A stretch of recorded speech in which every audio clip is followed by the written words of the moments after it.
Hello, everyone. Oh, excuse me. Hello, everyone. Hello, hello, hello. I'm here. It's Tuesday. Welcome to tonight's stream. We're going to be playing some Mario Kart World, which was meant to be yesterday, but, fucking... Dude, June has been so fucking tough for streams. Like... Oh my god, I forgot to even update last week's schedule to be done. So I accidentally disappeared for 4 days again. Oops. I got sick, and, like, dude, being sick during the summertime is, like, one of the worst things that could happen to someone. Like, I know, like, getting sick around wintertime, that's, like, the standard. Everybody gets sick around winter. Even if it's just, like, a little bit of a sniffle, maybe just, like, allergies, everybody's a little sick during the winter. Getting sick during the summer is literally one of the worst experiences ever, because it's like, not only do I feel like shit, but it's fucking 100 degrees in New York. 100 degrees in New York! What the fuck, dude? I don't know the last time in my lifetime where it was 100 degrees where I live, genuinely. It's not that I've never been in 100-degree weather. I've gone on, like, vacation to, like, Florida and, like, California before, which are much hotter states than New York. But, like, dude, fucking 100 degrees in New York? And it fucking sucks, too, because it's, like, so fucking humid here. It's so humid. So it's, like, already there's, like, that base layer of, like, you're gonna walk outside and it's gonna be, like, a layer of muggy weather. And then it's also, like, oh, and also it's, like, searing hot. It's, like, so hot that everything hurts. What are we doing, lads? What are we doing, lads? Ay, ay, ay. I wasn't sick yesterday, but we had, like, a neighborhood brownout, probably because of the heat wave.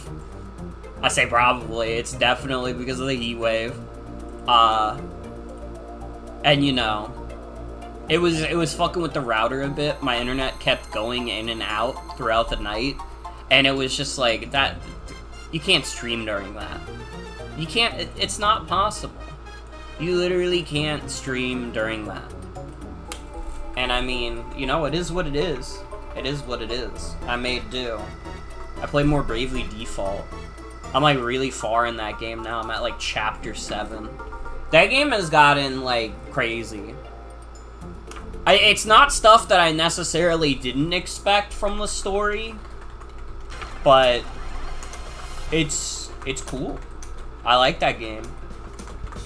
I am at a part, though, where I'm at, like, a bunch of side quests that are, like, really tough, and I think I'm gonna have to, like, grind like crazy, because I'm just, like, it's not happening. No matter how many times I throw myself with these, like, side quest bosses, I just keep getting my ass whooped. Keeps happening. Who wants to go out into weather that feels like standing in front of a stove or hairdryer? Like, actually. Dude, the fucking fan in my room that, like, tells me the temperature was telling me that the temperature in my room was, like, 94 degrees earlier. I'm not even safe inside. I had to put a fan at my desk, which I don't have on right now because it's too loud. But it's like, man, even then, it's tough. It's tough. Basically, fuck the summertime. I'm already, like... I miss when it was cold. I already miss when it was cold again. We're like 3 days into the summer. It's already bad. We're done. We're through. I don't want it to be summer anymore. Or at the very least, I want to live in a place where it's not, like, 100 degrees right now. Which, granted, it gives me a very limited pool of places, I'm sure, but... At least your area just got a storm, so it might be less bad. You would think so, but honestly, the humidity might make that worse. I mean, I guess it would be less humid after the storm. So it might actually be okay. You might actually be 100% correct in that would be okay.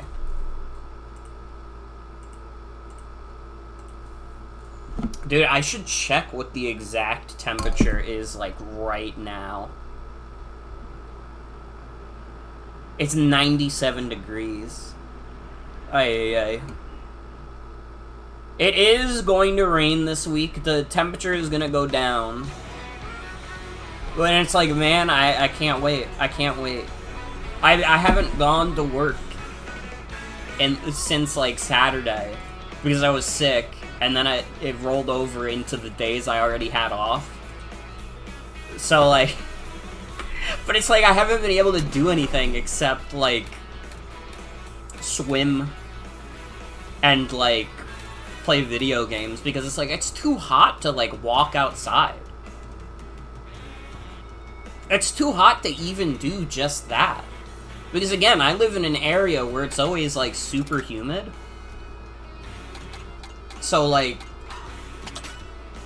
it's like, it's fucking impossible, dude. It's the worst.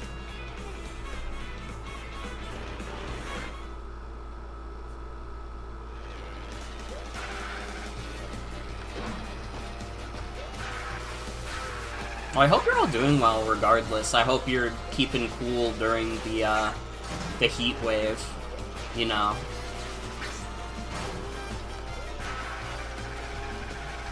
Sorry to all the Gundam fans. I heard some people say that the new Gundam finale was not very good. I don't know anything about that. I've never watched a Gundam show.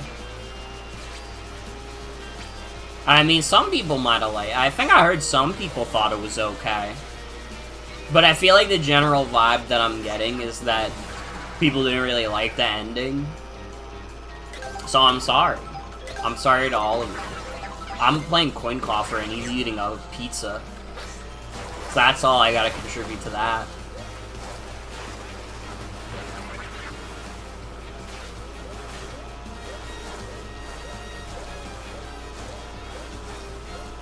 I don't know, I think the only, like, Gundam show I would be like, I gotta watch this is, like, honestly, like, G-Witch.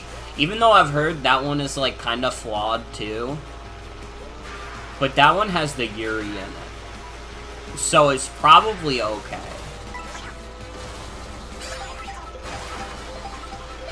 You know?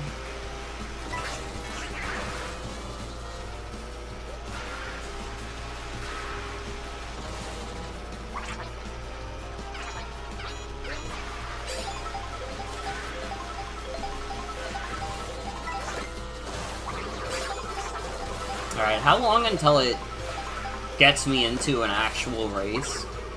Because, like, honestly, this game's online has been, like, a little weird, where it feels like when you're in the overworld, it takes, like, way too long to actually join in on a race. But then when you're, like, actually in the races, it's, like, you get back to the hub and it's, like, 30 seconds to the next race. And it's like, I don't know, something's not clicking. Something's not clicking. It just doesn't make sense to me. You can bounce on Yoshi. This is new technology. You can bounce on Yoshi.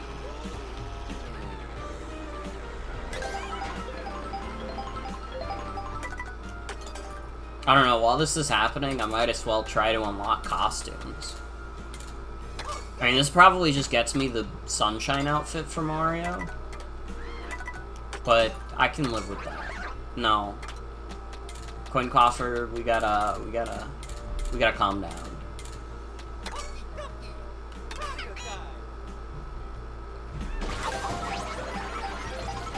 Yeah, it's just the Sunshine outfit. Alright. How about for Luigi? Luigi House Budded Mansion. That's Gondolier. I already have that. I'm gonna just keep trying. I'm gonna just keep trying all the characters. Oh, see, I got a new outfit for Peach. That's like a cute outfit too. I think that's like one of her outfits from Mario Odyssey. I think this is just gonna be the swimsuit outfit for Daisy. Yeah. How about for Yoshi? Do I have Yoshi's swimsuit outfit? I think I have seen Yoshi's swimsuit outfit. Yeah. Okay, I already have that unlocked. You can bounce on Yoshi, Mario 3 tech analysis. That's crazy that that's tech analysis in that game, because he doesn't even exist in that one. Dude, I was like watching a video of like a Mario World bootleg for like the NES, and I forgot how like really interesting like bootleg games are to me. I really think they're like super cool. Obviously they're not all of like the highest quality, but honestly like the Mario World one, for being like a SNES game ported to the NES, looked pretty good. I don't know, something about it like looked like genuinely like kind of cool. It's like a weird, like, condensed version of Mario World. I don't want to be Donkey Kong. I didn't know that the race would start that soon. I'm not a skilled Donkey Kong racer. Dude, he was making a fucked up face at Coin Coffer. He heard me talking shit.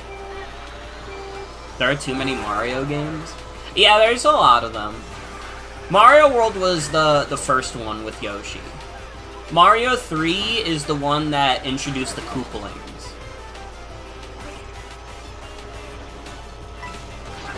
And you know, the world was never the same after the introduction of the Koopalings, but especially not after Boom Boom. Dude, why isn't Boom Boom playable in this game? Did like the hate mob for Boom Boom get too strong?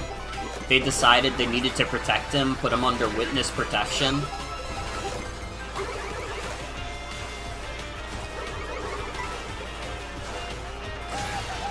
Like, I don't know, I understand, like, the Koopalings and, like, Boom Boom were, like, overused for a bit, and, like, the 2D games, but I think, like, getting mad that they're in, like, the spin-offs is, like, I don't know. It's kind of understandable for Mario Kart 8, though, because that game didn't have a very good roster at launch. I could kind of see why people weren't happy about the Koopalings being in that game, because, like, if you ever actually go back to Mario Kart 8 on the Wii U, that game's roster is, like, really bad. Like, it really is, like, wow, there are 5 babies in this game. Mario wanted there to be Mario of super and new varieties. That's true, that's true. I don't know, I'm definitely a weird case. I still like the new Soup games a lot. They're like kind of nostalgic to me, because I am like a kid of like the DS and Wii era. And even when I got like my 3DS and my Wii U, like the new Soup games were like the ones that were occupying the most of my time like early on. Like, I played a lot of New Super Mario Bros. 2. I played a lot of New Super Mario Bros. U. I played a lot of New Super Luigi U. I like that. I feel like even people who don't really like the New Soup games agree that New Super Luigi U is at least, like, interesting. And you know, I love to see my GOAT Luigi winning, truly.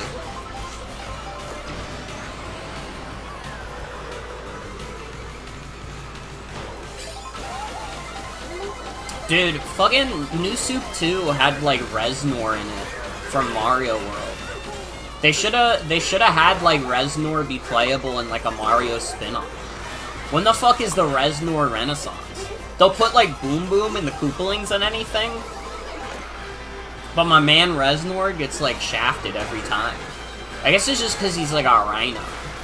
Reznor is just like a rhino. I guess it's like hard for them to figure out how to make just like a rhino playable in games. But it's like, I don't know, they figured out how to get Cow to work. So at this point, there's no more excuses. You know, in the more stagnant era of the Mario brand, listen, I get it. I get it. They're not putting their most creative foot forward. In the modern day, there's no reason they can't get Reznor in, like, Mario Kart World. There's no reason. It's completely reasonable. kind of wish you got New Super Mario Bros. For DS, because you only had the Wii and Wii U ones. I feel like most people generally consider New Super DS, like, the best one. And it's been a little while since I've played it, so I wouldn't know for sure. In recent years, I've pretty much only played, like, New Soup U, because that's the one that's, like, on the Switch. Yeah, I think it would be fun to go back, maybe stream the old New Soup games at some point. I mean, it'd be fun for me. We did have the co-op, and you did as well.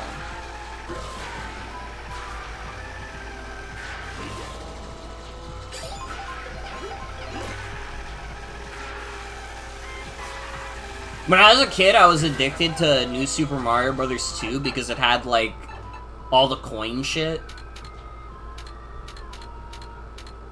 And I, like, wanted to get as many coins as basically humanly possible. I only ended up getting to, like, I think, like, 1 million. And that took me a while. I feel like I put a lot of time into that game. New Super Mario Bros. 2 is also, like, weird because it's, like... Is that, like, the first time Nintendo did DLC? I think it is. And it's, like, it's weird DLC because it's not, like, you know, it's not, like, another campaign like, New Super Luigi U was. It was just for, like, the coin rush mode, where you would, like, go around the levels and try to collect as many coins as possible. And it was like, you had 3 levels in each pack.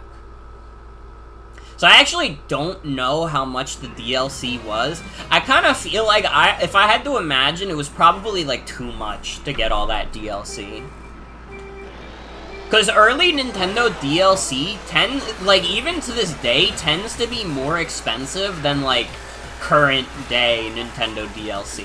There's some exceptions. Smash Ultimate's DLC is, I would say, probably more expensive than Smash 4's. Don't quote me on that, I could be wrong. But, like, when I think of, like, one of the biggest examples I think of is, like, Fire Emblem. Fire Emblem, like, DLC in the 3DS era was, like, so much. I mean, Fire Emblem Fates has, like, over $100 worth of DLC, if you're counting the, buying the other campaigns. If you don't, it's still, like, $50+ for all that shit. Might have been $10, $20 for bonus courses. I honestly, I would be surprised if it was only $20. That would be, like, that seems, like, relatively, like, generous compared to how some of their DLC was at the time.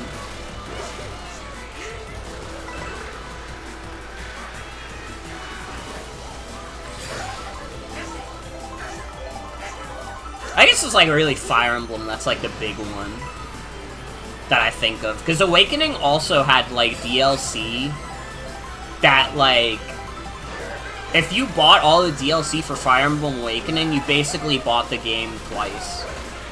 Meanwhile, like, 3 Houses and, like, N-Gage, I think those games had, like, a season pass that was, like, $20 each. I do not remember paying a crazy amount for either DLC. And I did not feel, like, ripped off by either of them, because it was, like, I get to play more of games that I think are fun. I've dunked on 3 Houses over the years, but it's really only to compare it to other Fire Emblem games. I think as a pure video game, I mean, it's still good. It's still, like, fun. It's a little too big for its britches, but it's still good. You know, I'm just here to humble it a little bit. That's all. That's all.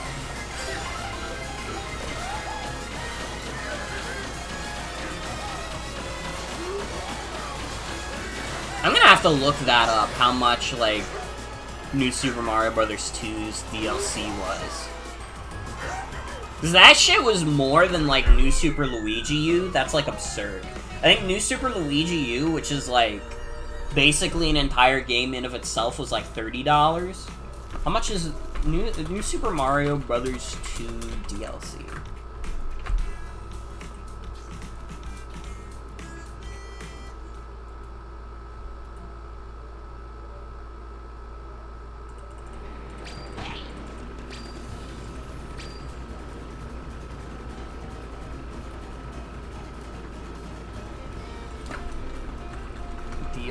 How about DLC cost? That might be easier.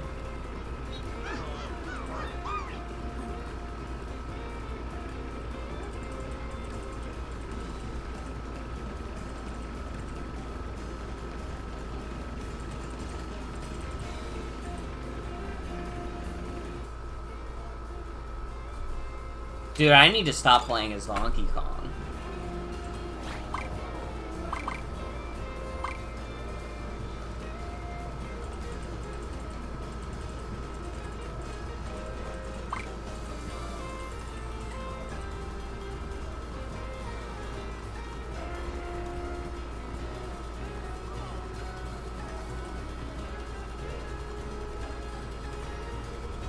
Okay, so each DLC pack is $250, and then the amount of DLC packs there are: 3, 5, 6, 8, 10. So it's like $25 for all the DLC. I mean, considering each DLC pack is like 3 levels, I guess it could be worse. I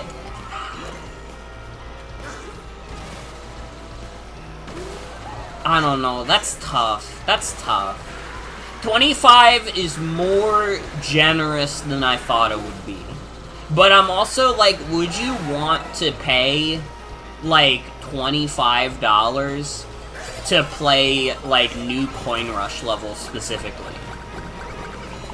And that's, like, I don't know, that's something that you're gonna have to sort out with God, I think. Maybe nowadays I'd be like, yeah, fuck it. But I mean, during the 3DS era, I didn't make money.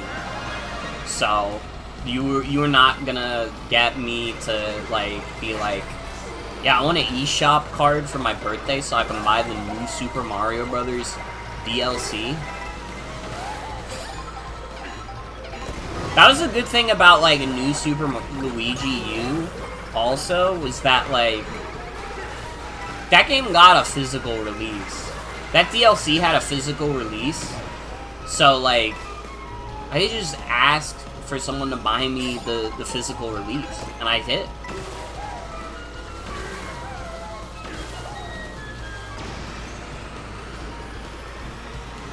What is this bullet bill doing?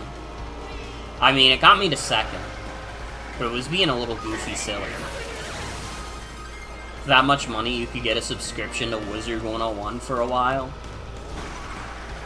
I'm not an MMO person, so I mean, that's tough. I'm probably still going with new Super Mario Brothers 2 DLC. And that's not like a recommendation.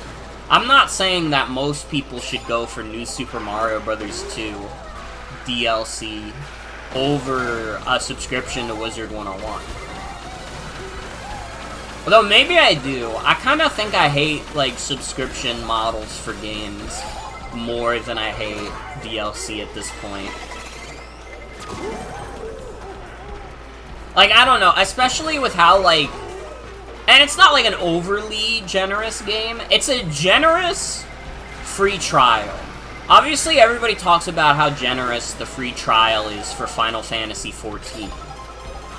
And I mean, that much is obvious, but that also, like, obfuscates the fact that, like, if you do get really into the grind, you're gonna be paying, like, fucking God knows how much for a subscription every month. Plus, if you want to play, like, the newest expansions, you have to buy those separately for, like, $20 each. Dude, Final Fantasy XIV is, like, an evil game. That game gives you, like, the best free trial ever, so it tricks you into spending more money than you ever will on any other video game in your life.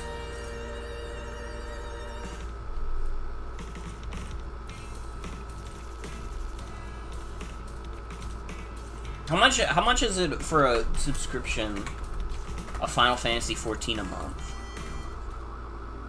$12.99 a month? God damn.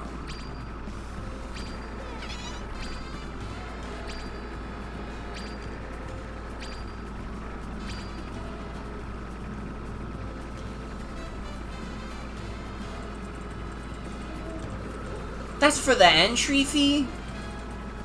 Well, if you buy half a year, it's $12.99 a month. $12.99 times 12? It's $155 in a year. And you know, every Final Fantasy 14 player is playing it for more than a year. That's like evil to me. That's like evil to me. I don't know. I enjoyed what I played of Final Fantasy 14. I don't regret the fact that I never, like, got addicted enough to it to even come close to beating the free trial stuff. I didn't even beat Realm Reborn.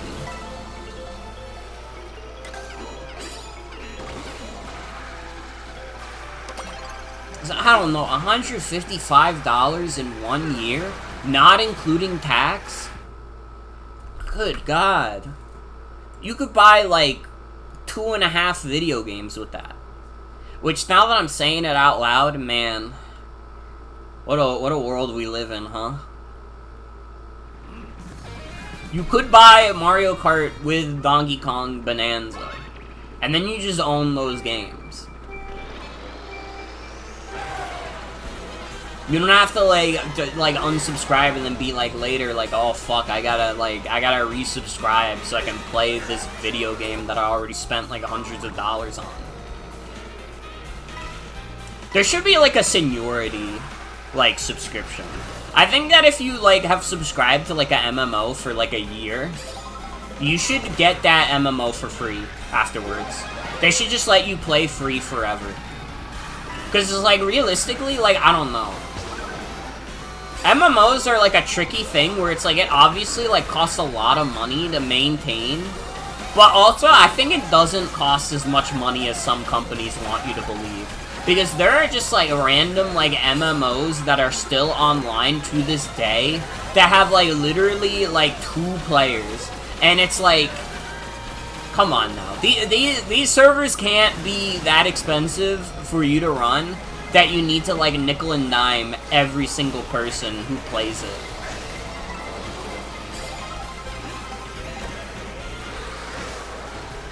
I don't know. It's good for me to say this now because I kind of think, like, Final Fantasy 14 is in a bit of a decline period right now. I feel like whenever I hear about it, it's people being, like, a little annoyed about, like, a lot of the Dawn Trail updates. Like, they're not super happy about, like, the post-launch updates. I feel like it's not adding enough. So, like, I can say this and nobody will even get mad at me for being, like, a little mean about, like, Final Fantasy 14. Again, it's a video game that I enjoyed playing for the little bit of it that I did. That shit would not, like... I have so many other video games that I want to play that, like, if I kept subscribing to it until I finished it, that would be, like, a huge drain on my wallet for, like, basically no reason.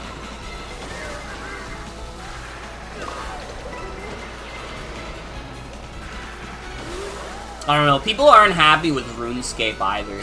I heard that RuneScape took out their, like, Pride Month stuff because they were afraid of, like, weird guys on the internet being angry at RuneScape. And it's like, dude, you're gonna play the game no matter what. Did like, the RuneScape Pride event really cost you so much money that you couldn't just keep running it? It doesn't make any sense. All it does is make you look stupid. Like, oh, I'm afraid it's too political. Brother, you already ran the event. And it didn't stop people from playing your game, clearly, because, like, RuneScape is still, like, incredibly popular. It's like crazy. RuneScape is like older than a lot of people online. And it's like still going. It's still like a very popular MMO.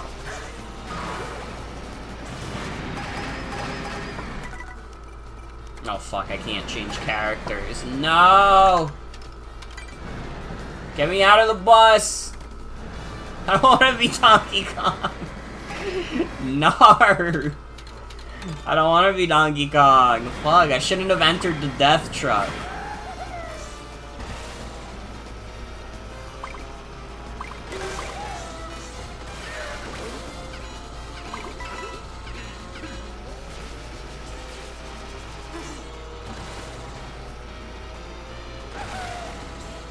Taking out the RuneScape pride because the owner of the bot accounts are mad about it.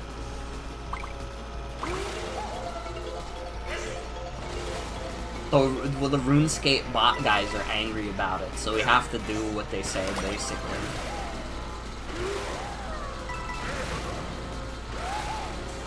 Do you know how hard it is to have a backbone in the modern day? Alright, it's so hard we can't even impeach Donald Trump anymore. He was like the most impeachable guy in the universe. You can't even do that anymore because people have lost their fucking backbones. Not me, though. Stay safe. If my ass was in Congress, I would have been the first. I would have, like, day fucking one, I would have been like, let's get this guy out of here. I'm sick of this guy already. He just sneezed? Yeah, it's gonna be a no from me, boss. Let's get this guy out of here. Alright.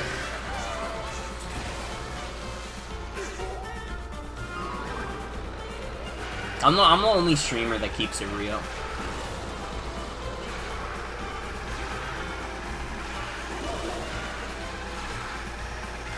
Yeah, the lands are mirrored, which fucks me up because I'm already really bad at the first turn of this map.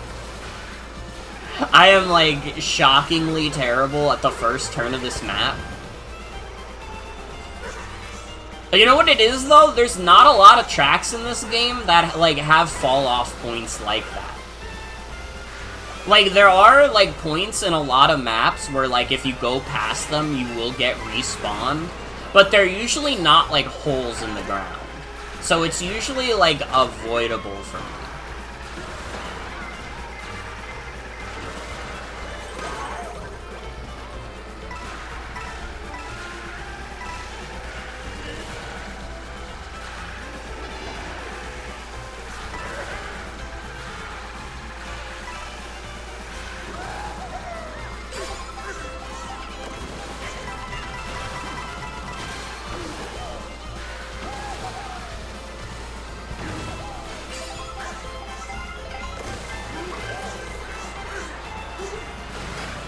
Donkey Kong, we gotta save this doggone cart.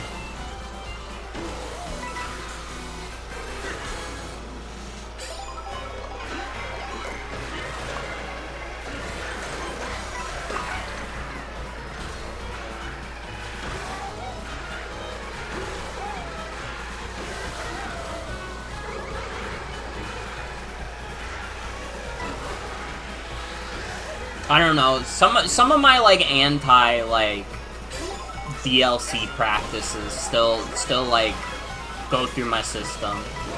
I'm less of a DLC hater these days, but I'm still the kind of person where, like, 99% of the time, I would still just rather play a flat price for a game. Like, I gotta be real, I would rather pay $80 for a video game than pay $60 for a video game and then $20 for the DLC. And I'm not saying that's rational. I'm not saying that's right. That's just how my brain operates. I'm like very, like, I hate DLC, I hate microtransactions, I hate subscription fees.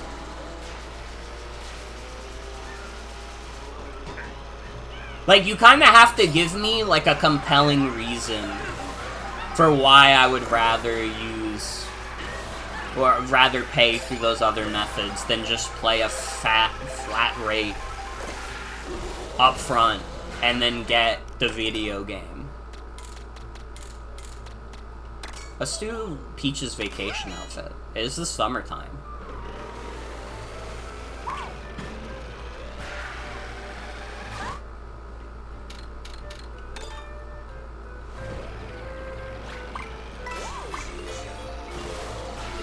Like, that's the thing. I've said it before. I would be annoyed if this game got, like, paid DLC.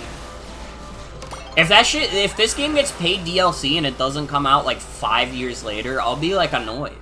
Because I'll be like, dude, the game's already $80. You don't have to do this. You had, like, 10 years to work on the game. You couldn't have figured out a way to just put all the stuff in there.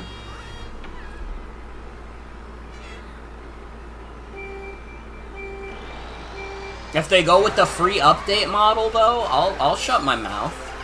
I'll sit down and listen.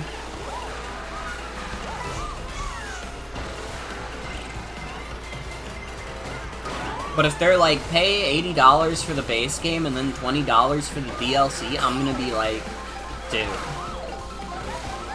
Like, for Mario Kart, I'd probably still do it, but I'll be, like, really annoyed about it.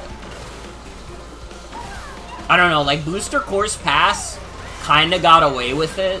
Like, that was, like, a $30, like, DLC for Mario Kart 8. And, like, first of all, it was, like, an entire, like, game's worth of, like, new tracks. So, like, fine. Second of all, that shit came out, like, 8 years after Mario Kart 8 came out. That shit was, like, forever ago. Or not forever ago. Mario Kart 8 original was forever ago when Booster Course Pass came out. So it was like, kind of whatever to me. It was like, oh, $30 for new Mario Kart tracks? Sure, fuck it, whatever.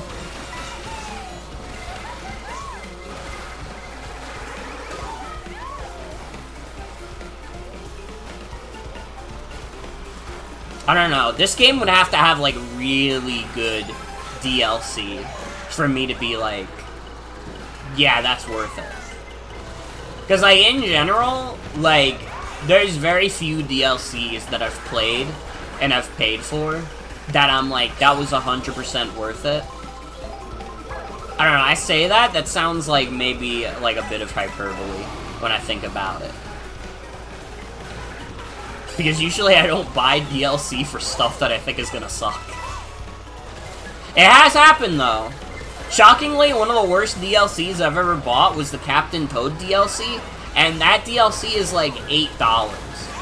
How the fuck did they make me regret spending $8 on DLC for a game? How does that happen? What are we doing? Hold on, I actually need to check the price of this. Captain Toad Treasure Tracker DLC.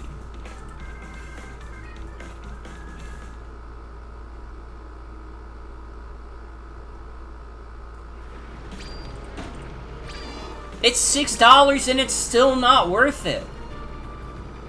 How did they manage that? How do you make a $6 DLC that adds like a bunch of levels to the game and I still don't think it's worth it?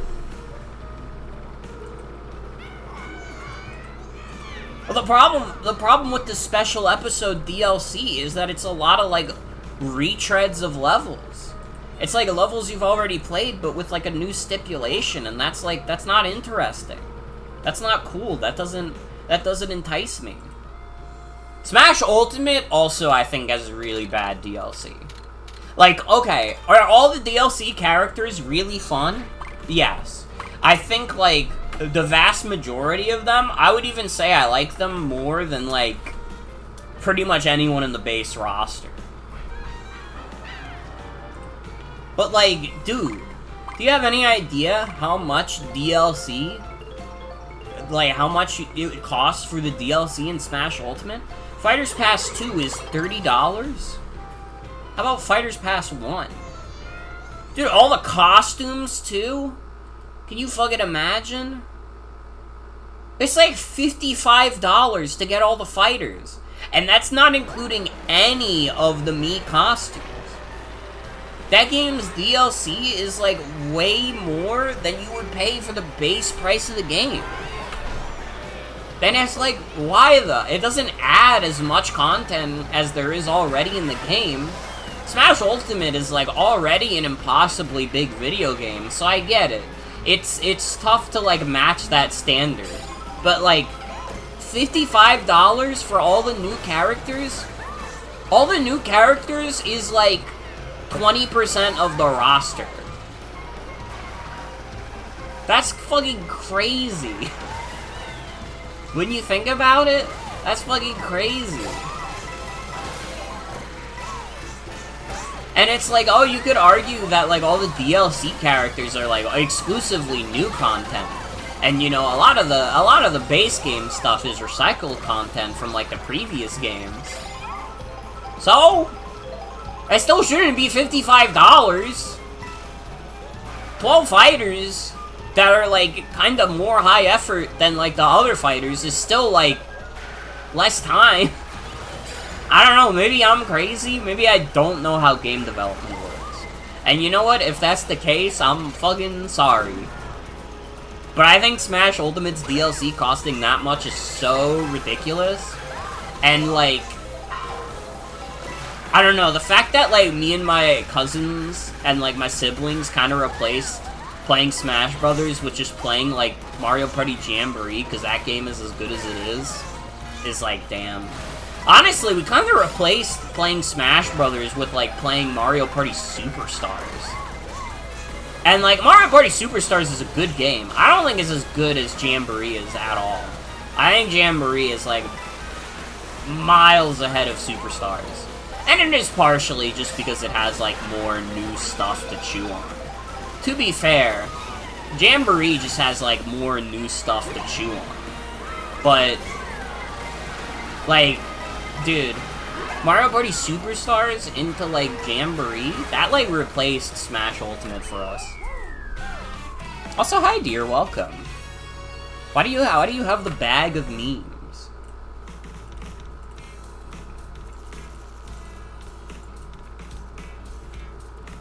Use this emote once, and now it says it's one of your frequently used.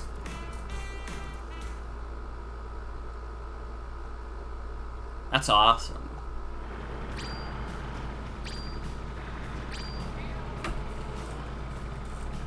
I did not win as Vacation Princess Peach at all.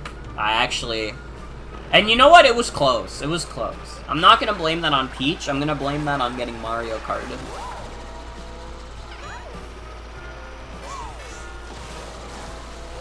I'm so glad they have a remix of the Mario drawing song from Flipnote Studio.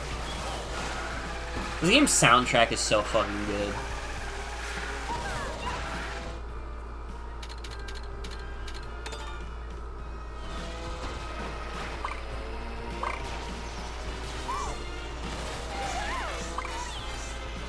It really is fucked up that there's no, like, unlockable jukebox in this game.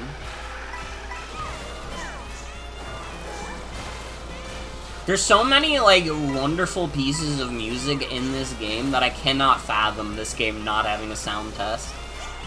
It's like one of the biggest OSTs Nintendo's ever put out.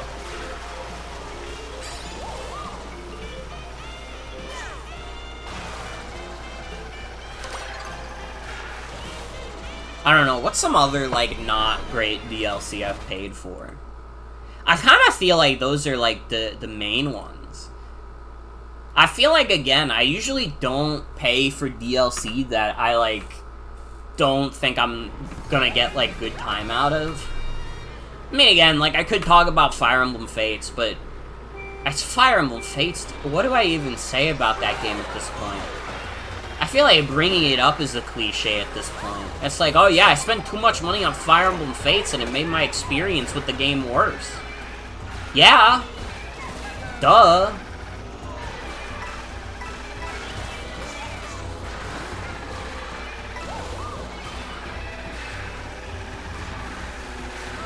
Nowadays, though, if you're really curious, you can just download that shit on the H shop. Not that I would ever encourage you to pirate a video game, though. You should never use the Nintendo 3DS H shop.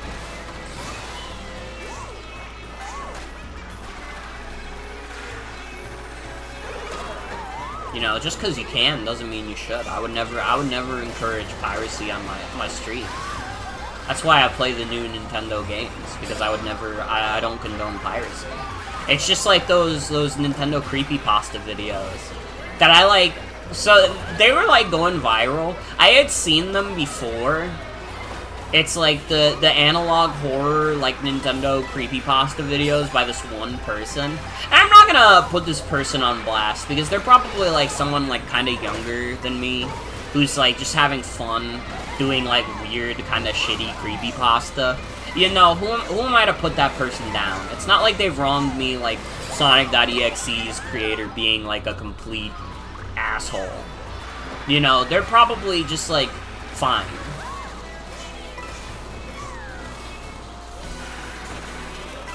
Those videos are so fucking funny though, dude. The scary like forecast channel like announcements are like some of the most hysterical things that like anybody's put to video ever.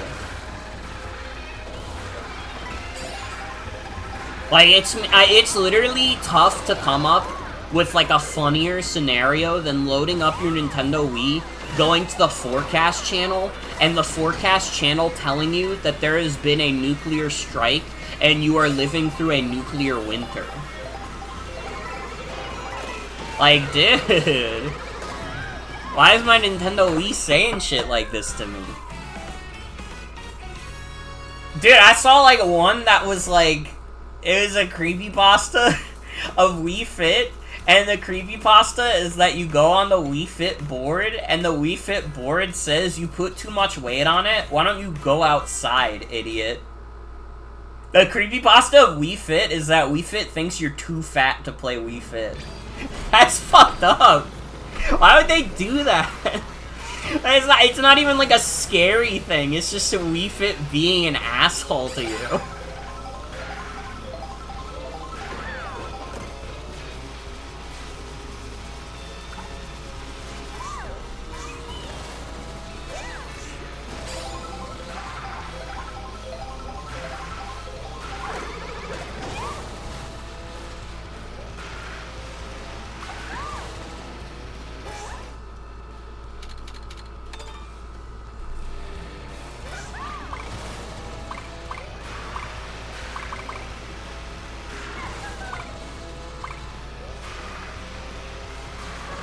I don't know, I also like the ones that were, like, playing Wii Fit, and the person playing was apparently having a heart attack, because it's like, dude, the Wii Fit balance board, if you were having a heart attack on it, that shit would be unfeeling.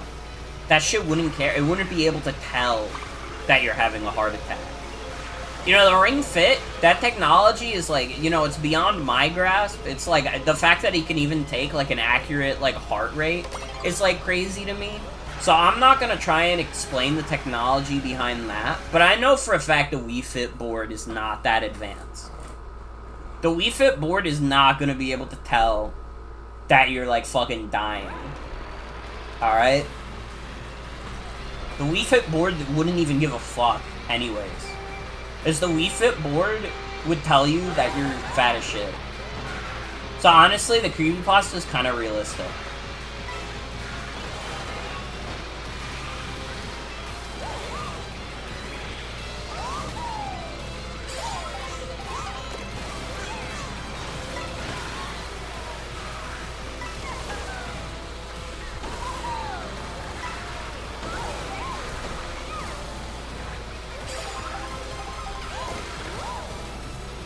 I don't know, there were also, like, in that video, there was the drowned Miis. Like, when you're playing, like, the sword fighting mini-game, and, like, you drop a Mii into the water, it's like, this Mii has drowned and can never be used again. And then it changes the name of the Mii to Drown. We still live in the specter of what Ben Drowned has wrought, truly.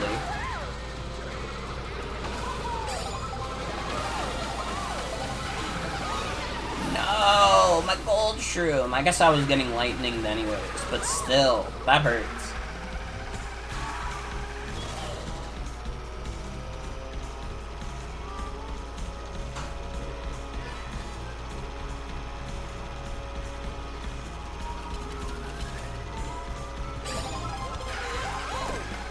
Honestly, though, Ben Drowned still probably got me more than, like, any Mario 64, like, creepypasta that's ever come out. And I guess that's just one of those things where, like, Ben Drowned came out when I was, like, a kid. And, like, all this shit about, like, Mario 64 negative emotional aura or whatever are, like, years after I had already played, like, Super Mario 64 for years, and, like, nothing in that game could even come remotely close to scaring me.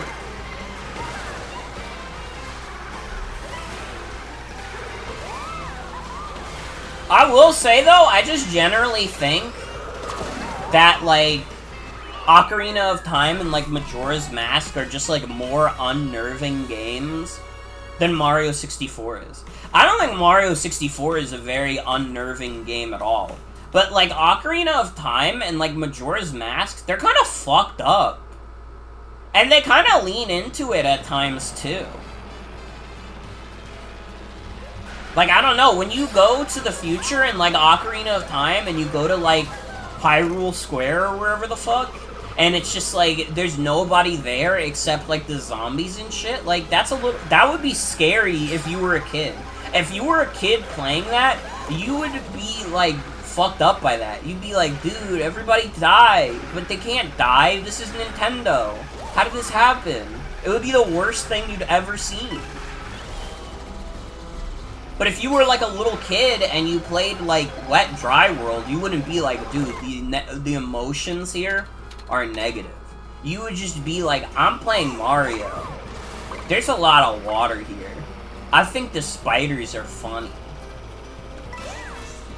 You wouldn't be thinking about, like, how scary the skybox of Wet Dry World is. That would never occur to you. There's a reason nobody talked about this shit until, like, the pandemic happened. COVID happened, and, like, it injected the idea into people's brains that Super Mario 64 was, like, a scary game. And it's not. It's literally not. I don't know, I feel like I'm crazy. It's like the disconnect that I have with, like, my own generation. I always feel like, because I have a sister who is, like, a millennial, and, like, we kind of grew up on, like, the same things for the most part, I always feel, like, disconnected, especially from, like, Zoomers who are younger than me. Like, other Zoomers. Like, I just hear about their experiences, like, playing video games as a kid, and, like, I don't know, even the shit of just, like, the 3DS and Wii U being, like, peak soul or whatever, I don't understand it. It doesn't, like, track in my mind. When I was a kid, I had, like, a fucking Game Boy Advance. Dude, I didn't start with... I played the Game Boy Pokemon games, all of them, before Diamond and Pearl came out. Like, I had already done my part.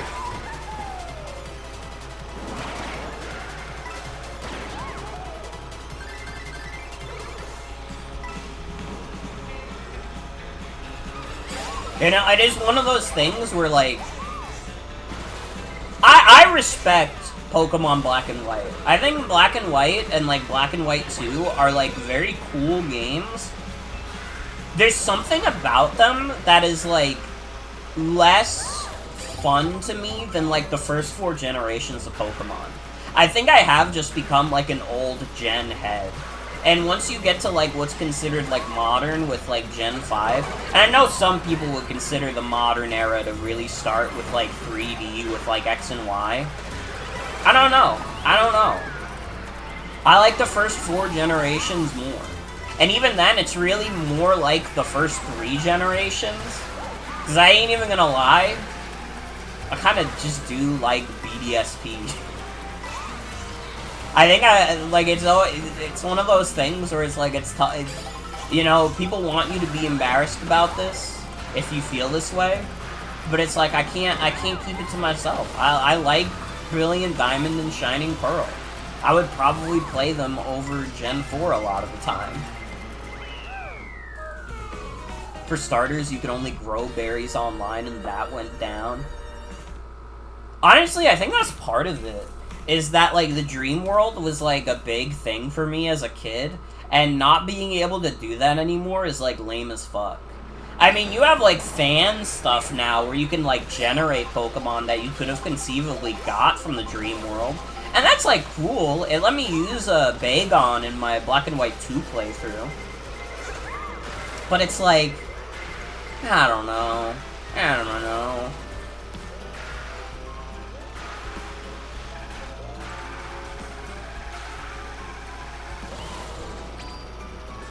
It's like, I don't ever want to come off as, like, a Gen 5 hater, because absolutely not. I like Gen 5 a lot. It's just, like, for some reason, if I want to go back and play, like, an older gen, I usually just don't go for Generation 5.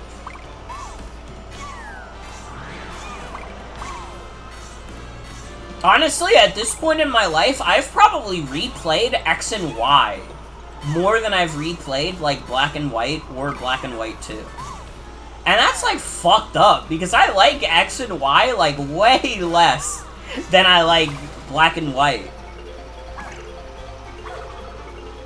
I don't know, you know what the crazy thing is? It might be partially that I want to, like, keep that, like, childhood experience at, like, the forefront of my mind.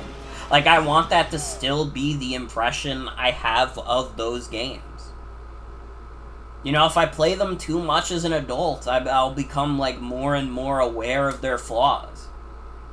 Although, maybe not, because I did see, like, an article recently that someone wrote that was, like, Pokemon Black and White are, like, Reddit games. And I'm like, what are we talking about? And it was like, oh, a Reddit game is a video game where people remember it being better than it actually is and being deeper and etc, etc. And it's like, dude, Pokemon Black and White are good. Like, I guess you could say the story's kind of dumb. I don't really care about that. If that's all it takes to be a Reddit game, then, like, I don't know. I feel like there's better candidates for a Reddit game than, like, Pokemon Black and White. But it's like, I don't know, they're, like, good. They're like, very mechanically sound. They look very good. I don't know, like, I don't personally feel that, like, Black and White are overrated. I think it is, like, very fair that there's, like, a good chunk of people where, like, they consider Black and White the peak of the series. Like, if that's, like, your opinion, I can totally understand that. I don't agree with it. I kinda, like, again, I grew up on, like, the older games, so, like, you know, give me a Gen 3, or even, like, honestly, like, a Gen 1 before Gen 5. But, like, I totally understand, like, Gen 5 is, like, much more feature complete. It's, like, probably still, to this day, the most feature complete a Pokemon game has been.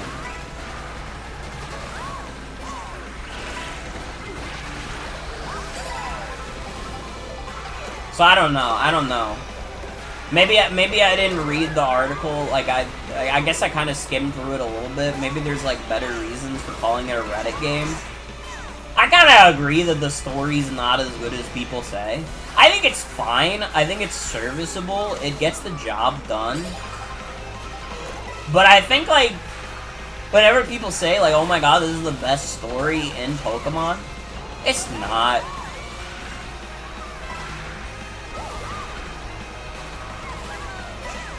Pokemon Sun and Moon has a better story, I feel.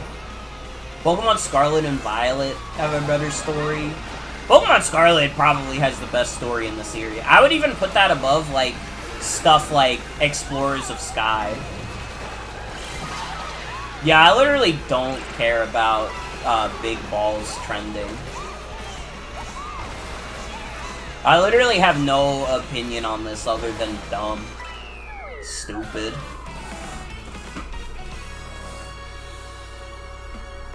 I will not be taking it into consideration whatsoever.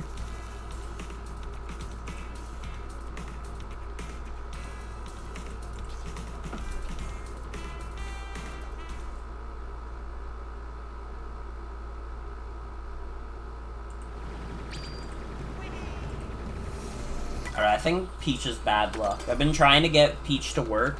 I think Peach is bad luck. Daisy, though? No. why not? Why not? I've come around on Daisy because of her touring outfit. Honestly, Daisy needs to, like, not be a princess.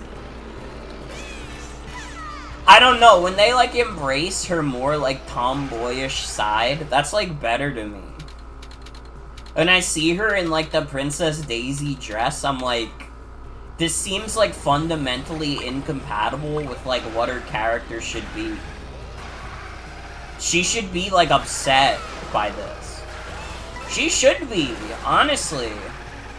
She should be going around in, like a fancy suit. Before she should be going around in, like a Princess Peach type dress. Like, Rosalina, I completely understand. Rosalina has, like, that kind of energy. Princess Daisy, though, like, I don't know. They always, like, market her as if she's, like, the more tomboyish and, like, energetic of the two. And it's like, well, she should look the part, IMO. And I think the touring outfit does, like, a good job of it.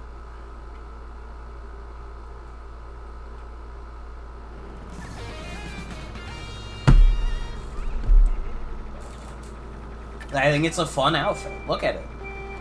I like the turtleneck. I like the zipped turtleneck. What can I say? And I mean, I think, you know, most people really like this outfit in this game. I'm not saying anything that's, like, too controversial.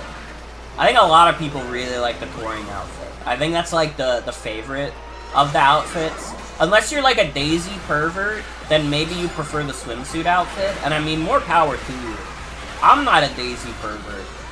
I guess I could become one if the occasion called for it, but I don't know. Gonna send Miyamoto an email that consists only an image of Daisy and a link to the Wikipedia article for Butch.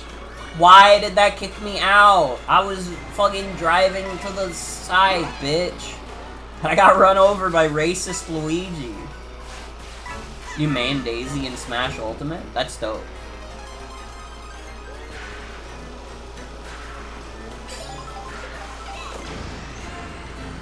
I don't know, I was never huge on Daisy before.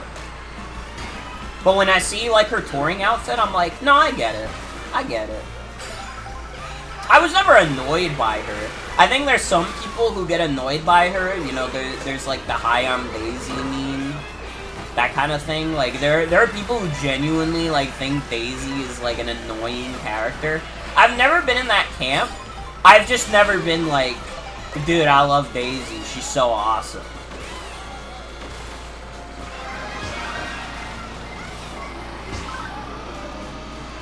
Why are people turning into Beyonthas on the boom? That might have been part of early internet misogyny. Maybe. Maybe. I could see that, honestly. I did grow up on a lot of YouTube gamers. And, like, listen, some of them I still watch to this day, but there's definitely, like, a case of, like, dude, if I watch some of them would be, like, insufferably, like, misogynistic.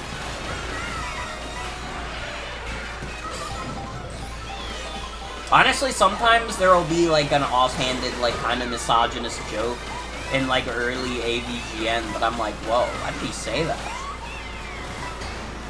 Like, when he's playing, like, I don't remember what it was. It wasn't Roger Rabbit. It might have been, though. It was like he was playing some game that had, like, a lady character in it. And he was like, oh, so I got, like, Bugs Bunny and, like, Dr. Jekyll in my house, but I never get a sexy lady in my house. And it's like, come on. That's lowbrow. That's, you know, for a show that's all about being lowbrow, that one is a little too lowbrow for me. Watched RT Games, rewatching E3 2005, and it was so bad. Yeah, I think it took a while before people kind of just accepted that, like, women generally make up, like, a very large portion of, like, video game players. I feel like the DS and Wii era kind of helped. Not that that kind of, like, old-school misogyny didn't exist during that time, because, like, I mean, the DS was out in 2005. But I feel like the misconception that, like, women don't play video games and also, like, yeah, that they're not normal people was, like, you know...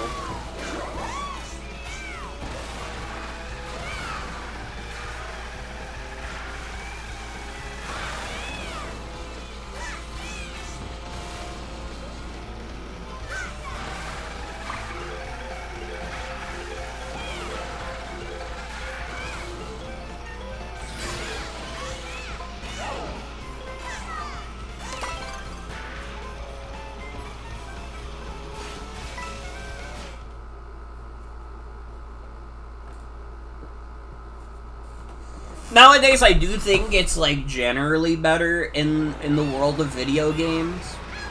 You know, we're getting, like, more women protagonists all the time. I still feel like there's a general, like, skew towards, like, fan service. And, like, listen, I ain't even gonna pretend, like, you know, I don't like a good fan service design every now and then. But, like, it is, like, you know, it's, like, so obvious that women get, like, way more, like, fan-service-y designs and, like, racy outfits and stuff than, like, guys in video games do.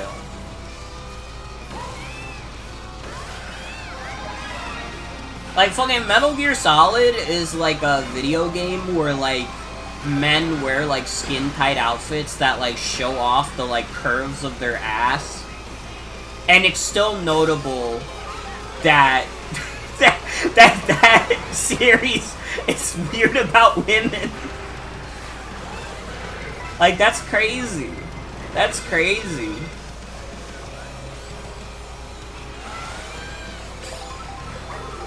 We're willing to sexualize the men, but we're still not willing to accept that women are just kind of normal people and exist for things other than motherhood.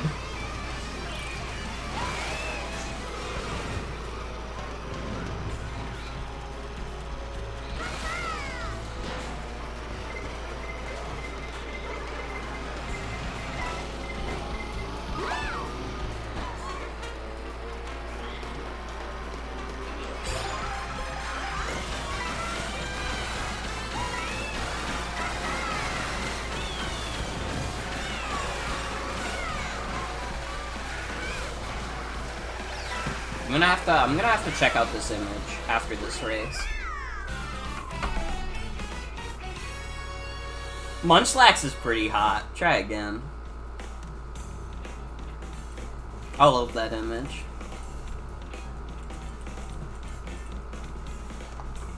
It is big boy season. Get you one.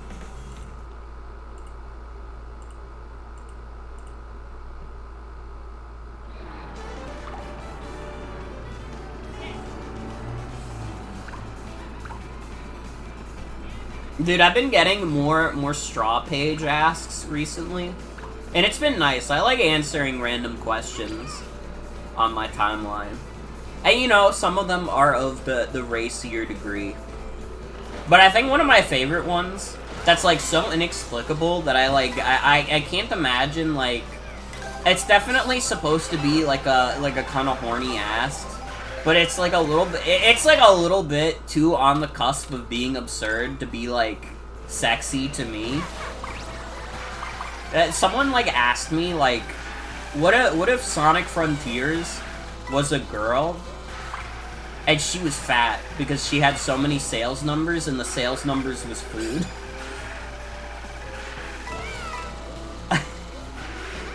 And it's like, I have nothing but respect for whoever asked that. But it is also, like, a really funny ask, because it's like, fuck, dude, I don't know. I think I answered by saying something like, oh, that'd be cool. That'd be cool, I guess. I would be happy about that. I would have already let Sonic Frontiers hit, because her movement is so crazy in that game, but... I mean, the other part is nice. The part about her being fat, too, is nice.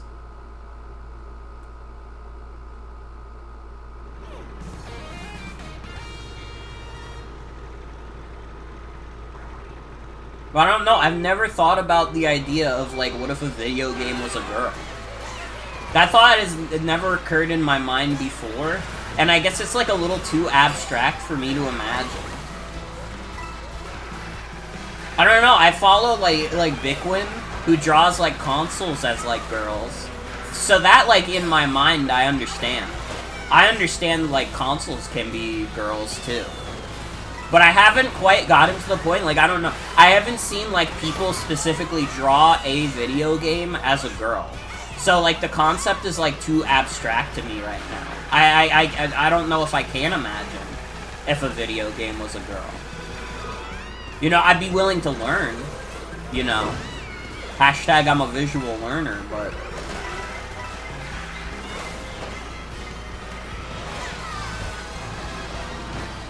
I don't know, I guess in general, also, like, people are more willing to turn, like, video game consoles into, like, people, or, like, even, like, animals and stuff, because it's, like, yeah, they sometimes they have mascots associated with them, but, like, a console is not a video game. A console lets you play video games. But a console may still have its identity outside of playing a video game. So it's like, I don't know, it's like easier to abstract that, I think. Meanwhile, like, why, like, reasonably, why would you turn, like, Super Mario Bros. 3 into a girl? You could just draw a character from Super Mario Bros. 3. And, like, you know, if someone came up with a compelling answer, like, oh, this is why you would turn Mario 3 into a girl, and this is how I would imagine Mario 3 as a girl, then I'd like stroke my chin and be like, you know what? I get it. I understand. But it's like, I think it might be, like, I don't know if society's ready for it yet. Also, thank you, Eve, for the follow. When did I turn into regular-ass Daisy, by the way? I didn't even notice until now. She's not on the tour outfit right now. Turn her back. Turn her back. Oh, no. Oh, no. I'll take 7. Yeah, I guess that's part of it, is that the console has, like, a physical design. And, like, I mean, like, video games have physical designs. They get physical releases, but, like, a video game, like, 2 video games on the same console are gonna have the same, like, cartridge design. They might have, like, a little bit of a difference, but not much.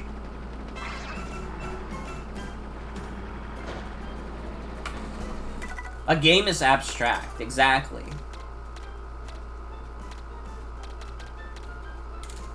I don't know, maybe there's some geniuses out there who can, like, make the abstraction work.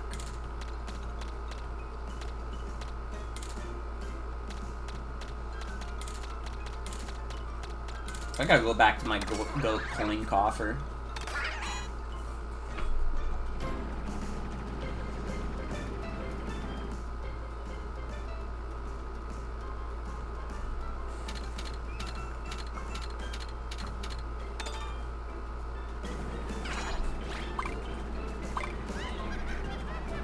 I don't know, what would be, like, the top 10 video games that could get turned into girls? I'm trying to, like, envision in my mind.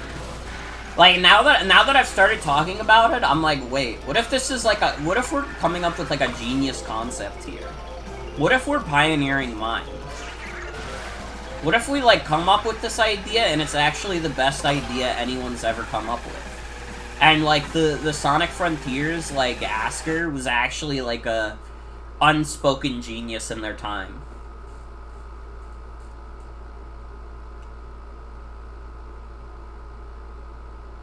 It's tough, though, again, because it's, like, it's such an abstract concept. What video games would be kitties, and what video games would be puppies? I mean, we would have to define what makes a puppy and what makes a kitty. And you can't just say, well, one's a dog and one's a cat. Well, yeah, but that doesn't give us anything to work with. Because, like, well, then what the fuck is Super Mario World more of a dog or a cat? I don't fucking know. We have to establish some rules here.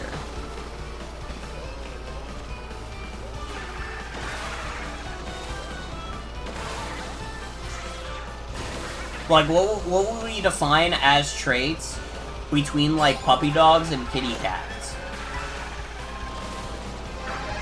Like, I could definitely think of a few. I mean, dogs tend to be, like, more rowdy. They like to bark a lot. They're very noisy. And there could be noisy cats. But the noisiest cat is usually not as, like, not nearly as noisy as the noisiest dog.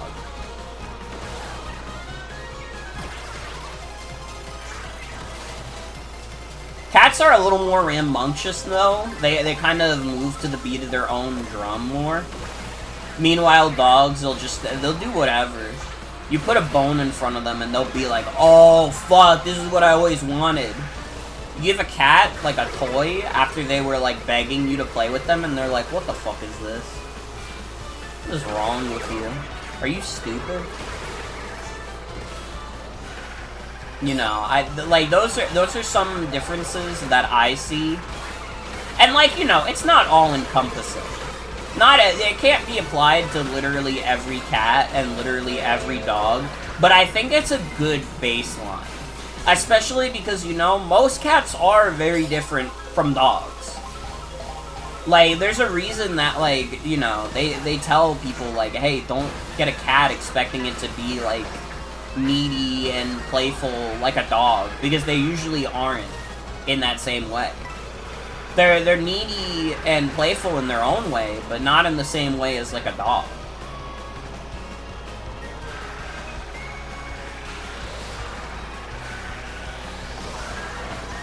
Now, all of this is to say that Super Mario would be a dog and Sonic the Hedgehog would be a cat. And I don't want to hear no wise Alex say, oh, well, Sonic the Hedgehog will be a hedgehog, idiot. Shut up. If we're talking about they could only be dogs or cats, Mario would be a dog, Sonic would be a cat. And I think that encompasses, like, their entire series, basically. I don't know if there's, like, a single, like, Mario game, like, rebellious enough to be, like, a cat. And I don't know if there's a single Sonic game that's, like... I don't know. Like, Sonic games, like, they have a lot more resistance to them. There's a lot more friction there.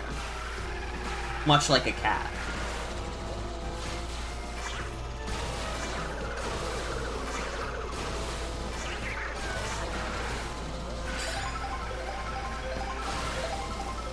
Sonic fans treat Sonic games like a cat would treat a porcelain mug.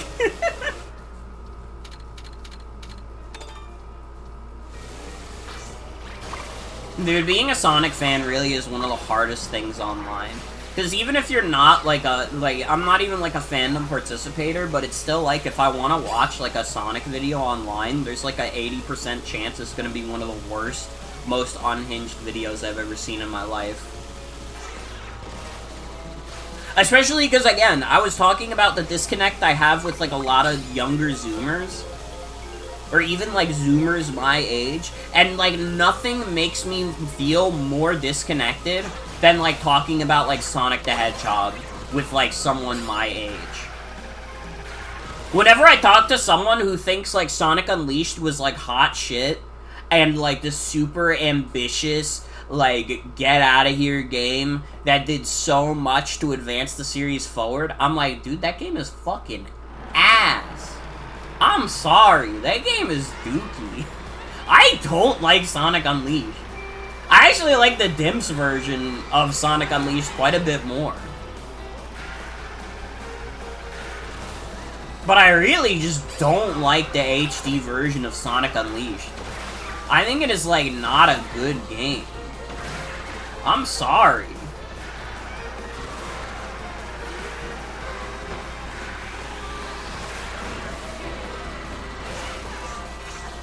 Like, I don't know, I'm not, like, that affectionate towards the Dark Age of Sonic, necessarily. I don't think the games are all bad. Honestly, I said, like, Sonic Unleashed is dookie. It's not that bad. I don't like it, but it's, like, it's not a terrible game. But, like, honestly, I'd rather play, like, Shadow the Hedgehog or Sonic 06 before Sonic Unleashed. And I still would not consider those, like, amazing games. I would still not go out of my way to be like, oh man, I really gotta play Shadow the Hedgehog right now. I really gotta play Sonic 06 right now.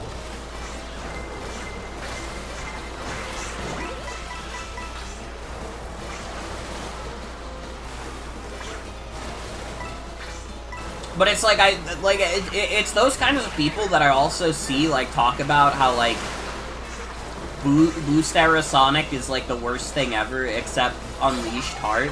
I'm not calling it the fucking meta era, I don't care. And it's like, I don't feel it.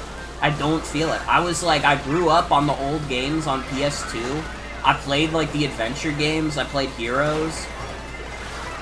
I don't, like, have the same affinity for Dark Age Sonic. I just don't. Sonic Unleashed is just ultra padded to its detriment. It really is.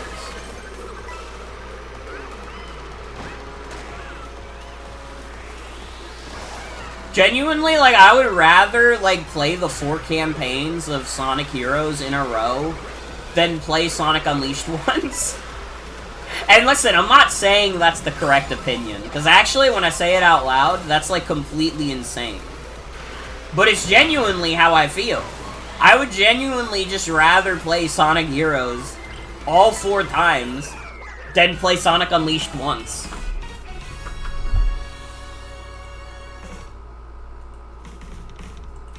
I guess in a weird way, the thing is, Sonic Heroes padding, like, makes more sense to me. Like, oh, you play the same levels 4 times?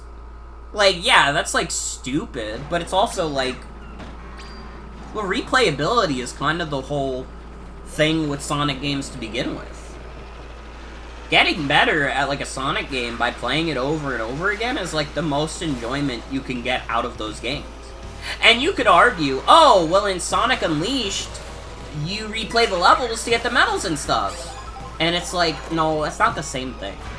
Because the thing is, when you're replaying those levels in Sonic Unleashed, the fucking problem is that you're not getting better at the levels. You're fucking scouring the levels, hopelessly hoping that you're gonna find the fucking medals. Because the medal system is fucking atrocious. I will die on this hill. I think the medal system is fucking terrible.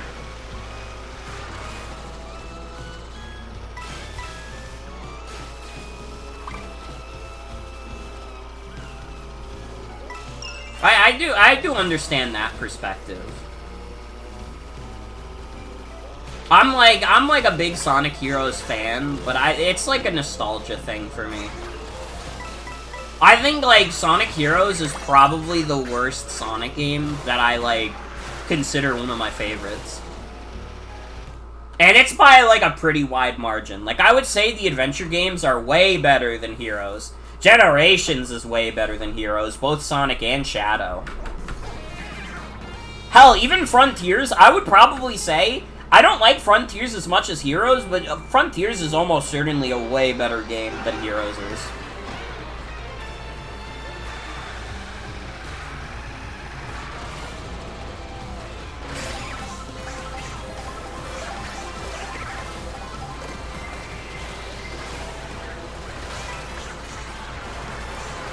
One of these days, I'll stream Sonic Rush Adventure.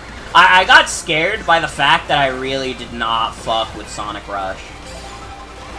Like, I was like, going to do, like, oh, this is the Sonic Handheld Marathon. We're gonna do gauntlets of all the Sonic Handheld games. It's gonna be fun. And then I got to Sonic Rush, and literally, that completely killed my enthusiasm. Genuinely, Sonic Rush completely killed my enthusiasm for even moving forward. And that did not happen with, like, Mega Man. When I played through all the Mega Man games, no matter how bad, like, the classic Mega Man games got, I don't know, the worst Mega Man game is still, like, way better than the worst Sonic game.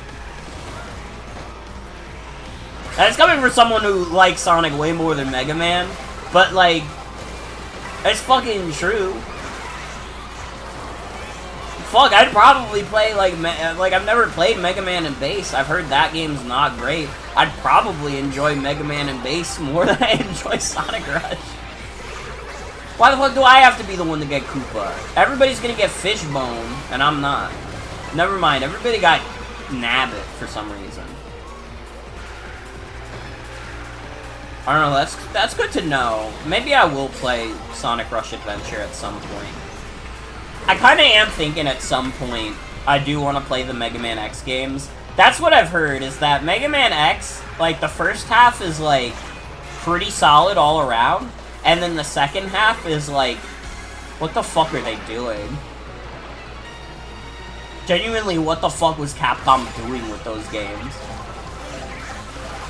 I'll always point to, like, the Metacritic scores of, like, the two Legacy collections. Like, the Mega Man X1 Legacy Collection has, like, a 84 or something on Metacritic, while, like, the Metacritic score for, like, the second half of Mega Man X is, like, fucking... It's, like, 62. It's, like, 20 points lower. Which is fucking crazy.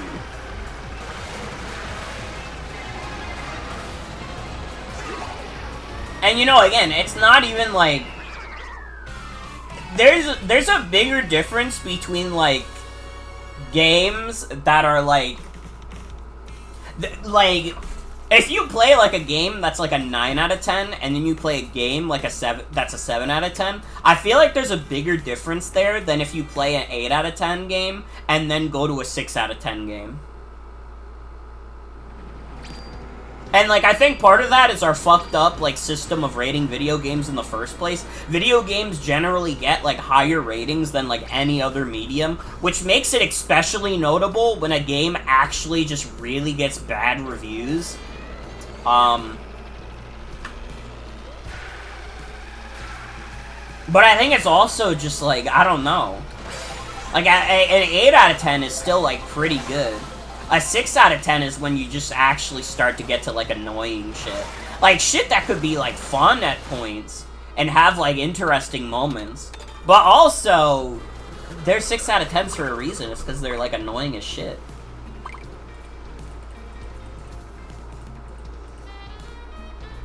Blame the American school system, and game reviews are the only places where 70s is okay. Yeah. Yeah. And I mean, video games is the newest medium of art. Like, movies have existed for over 100 years. Music has existed for way longer. You know, stage plays have existed pretty long, way longer than movies. What would I rate Codename Steam? See, I'm not really, like a review score person. It's kind of why I haven't, like, updated my backlog in a while. Because, like, I don't know. I always feel like I'm assigning such, like, arbitrary scores to things. I, like, look at my scores, and, like, no matter how I adjust them, I never feel happy about it. You know? I don't like rating things out of, like, 10. Or even, like, out of, like, any metric, really. I just don't like doing it. It has its uses. I think in the past I've said I don't even see a use for it. It has its uses. It just doesn't have its uses for me. I don't like rating stuff. Now, if I had to, like, if you were pointing a gun at my head and said, no, that's not an answer, you have to rate Codename Steam. Dude, honestly, I'd give it, like, a 4 out of 10. And I feel like that's being generous.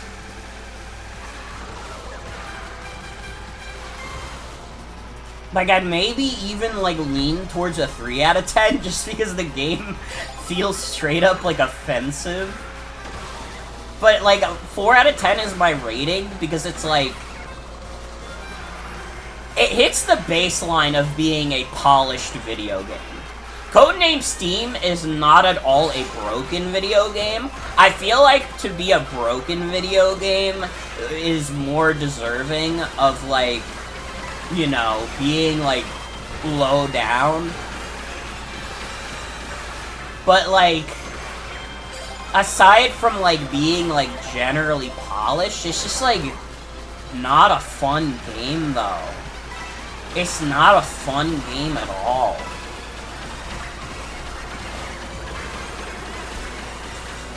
And, like, honestly, even when I discovered the patch that, like, makes the battles faster, I thought that would be a bigger improvement than it really was. Like, when I first downloaded that, I'm like, oh, wow, I'm fixing, like, one of the biggest problems with the game. And then it's like, not really. That game is fundamentally flawed in a lot of other ways than just it was too slow. It definitely helped, but, like, it's still just kind of miserable.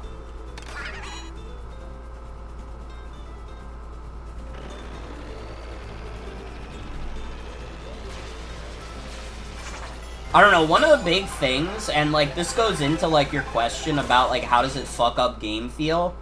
Part of it is that, like, there's no camera system in the game.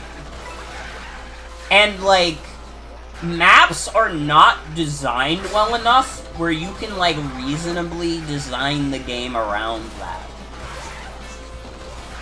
Like, honestly, the easiest, biggest improvement that you could make to Codename Steam is genuinely just put a map in the game. It doesn't even have to be, like, a great map. Just, like, any map at all would, like, improve that game tenfold.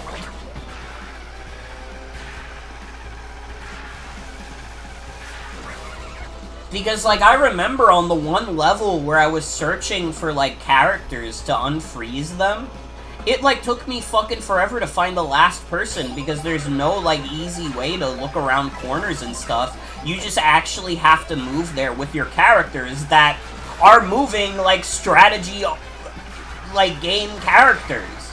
They're fucking chess pieces, dude. You made the chess pieces not able to see the fucking chessboard.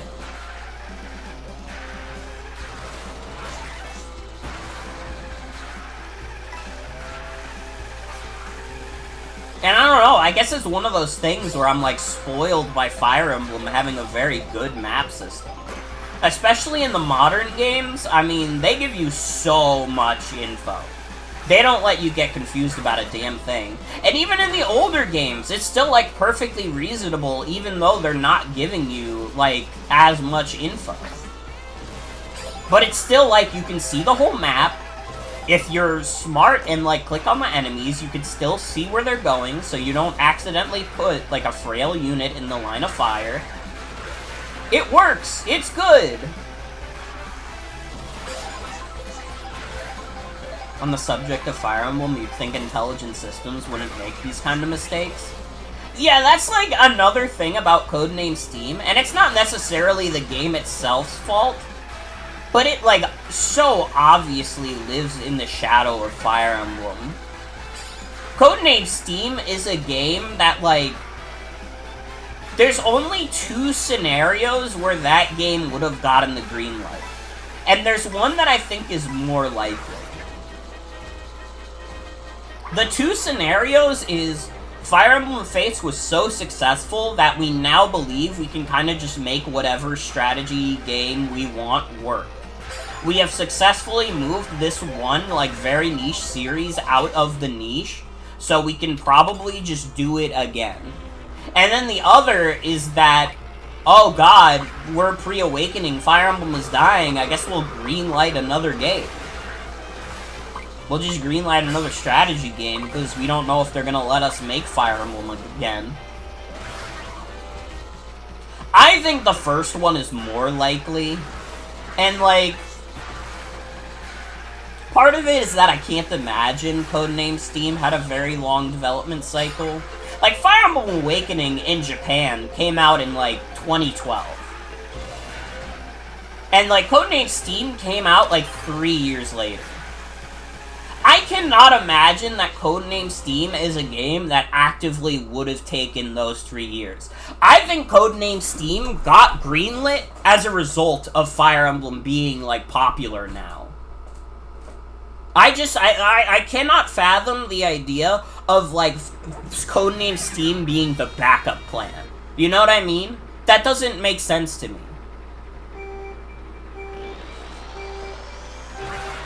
And honestly, the fact that it, like, dropped the same year as Fates, as many negative things as I could say about Fire Emblem Fates, when you get down to Fire Emblem Fates on, like, being, like, a fun video game, it crosses that barrier.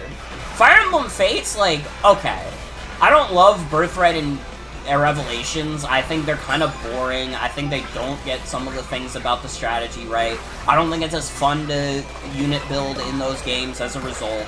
But in general, like, you'll still have a decent time of it. So, like, you have, like, a genuinely, like, solid, like, strategy RPG. That's also technically 3 strategy RPGs in one. Come out at the same time as Codename Steam, which is not a good strategy RPG. It doesn't have a good story. It's kinda ugly. It's in an even more niche scenario. It's trying to appeal to steampunks.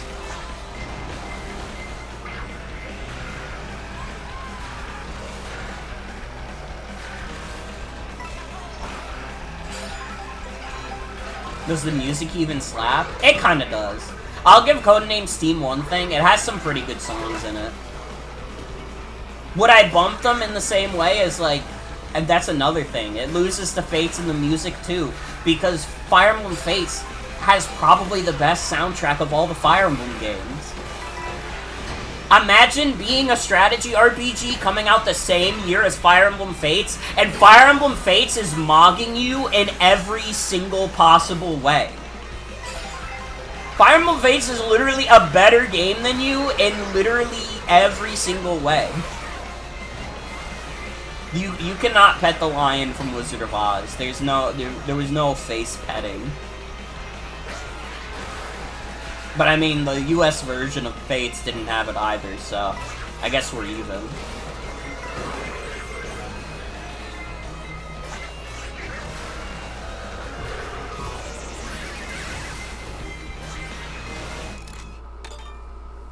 Like, do you guys understand how much I think, like, Codename Steam is a piece of shit? That it has me, like, genuinely, like, reassessing Fire Emblem Fates outside of, like, the really bad taste it left in my mouth when I was younger? Codename Steam completely, like, flipped my perspective on Fire Emblem Fates. Not even that I think, like, Fire Emblem Fates is, like, a great game or one of the best Fire Emblems. Absolutely not. I still think it's on the low end of Fire Emblem games, even if you take it as, like, all 3 packages. But, like, it really just beats the shit out of Codename Steam in every single way. There is not a single way where Codename Steam is better than Fire Emblem Fates.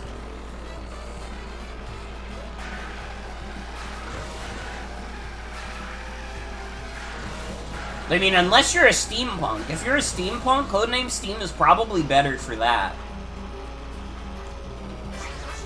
But I mean, I kind of feel like there's no steampunks following me. I would be very surprised if any of you came into my inbox later and were like, hey, I heard your hurtful words about steampunks on stream. Unfortunately, I cannot follow you no more.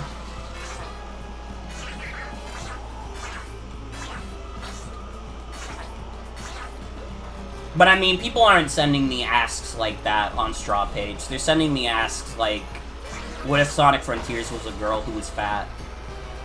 Which is a much better scenario for me to be living through.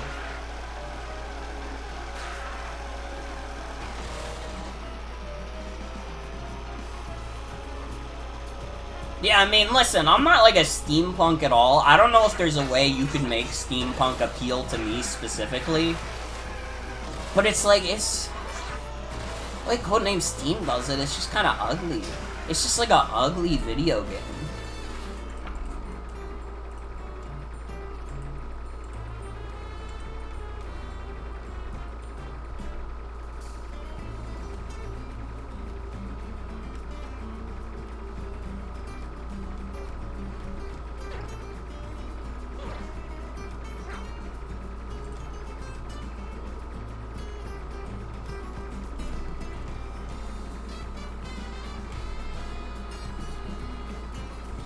don't think the color palette helps. I think they were trying to go for, like, an American comic book vibe. And, like, this is gonna be one of the meanest things I'll ever say on stream. Do you know how many fucking ugly American comic books there are out there? There are, like, so few, like, comic books that, like, actually have appealing art styles to me. Maybe that's not fair. I'm probably mostly thinking of, like, superhero stuff. So I'll say, like, it's more like superhero comics usually just don't appeal to me in terms of looks. That's still a good amount of them, though.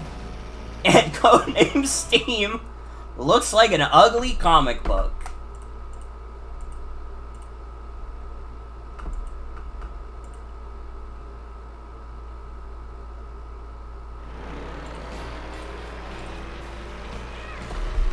Find old comic aesthetics pretty appealing, but if that's the case, why is everything so vivid?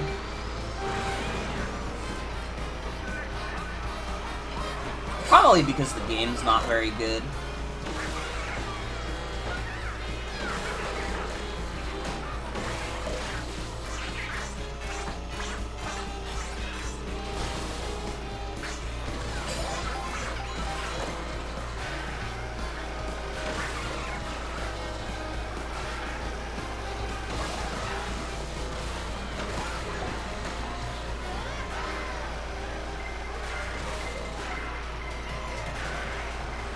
I don't know, Codename Steam is not, like, the literal worst video game I've played. But it's, like, probably... It definitely is, like, my least favorite one that I've ever played. I don't know if I've ever played a game that felt, like, as bad as Codename Steam.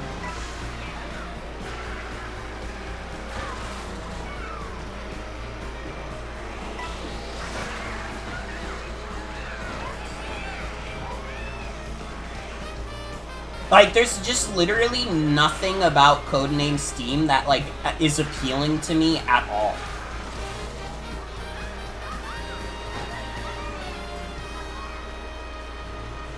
Literally not even in, like, a so bad it's good kind of way. Oh, brother, my lights just flickered.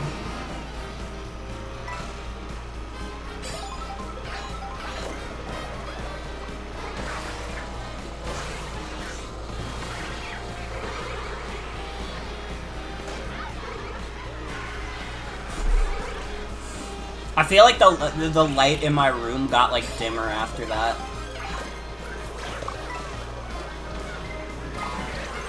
Everybody's trying to survive that damn heat wave. There it goes again. They just flickered again. Maybe the light bulb needs to be replaced. I don't know. Maybe it's not, like, related to the heat wave. I mean, it probably is, but, you know.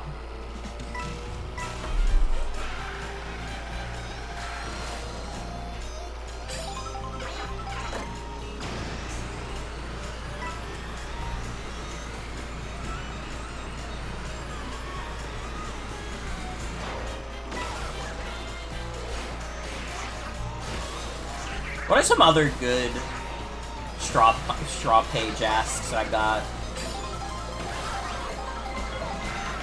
Someone asked me last night if I would get oiled up. And I laugh, but it's like, you know what? That's one of those questions where, like, if you're posting yourself online in the way that I do, that's, like, really flattering. That's like, wow. I finally made it in this field of making people wanna fuck me. But honestly, I don't actually like getting oiled up. I don't hate it. But it, like, I don't know. You're going to timestamp this? Why? Someone asked the question, I might as well go into further detail about it. You know, it's just one of those things where it's like, I don't know. I don't know. I don't like being slippery. Like, I get, like, slippery in the shower, and the whole point of the shower is to stop being slippery. That's how you get the soap off. That's, like, the objective. So, like, I'm not actually, like, huge on, like, getting oiled up or anything like that. I'm not, like, opposed to it, though. I don't hate it so much that I'm like, oh my god, I would never do it. It doesn't appeal to me specifically. But I understand that it appeals to the general audience. You know, I'm sure that there's some people in chat that are very excited to hear that. You know what? Yeah, I would do it. And I'd probably post a picture of it online.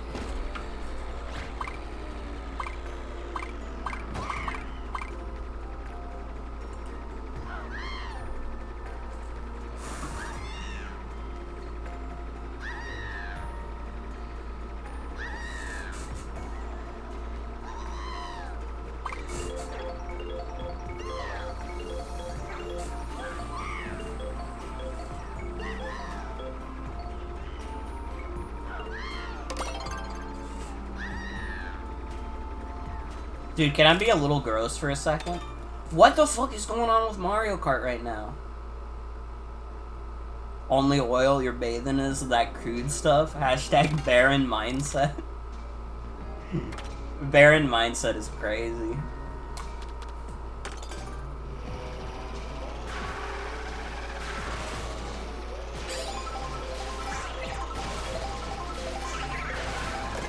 If I can be I'm gonna be a little gross for a second.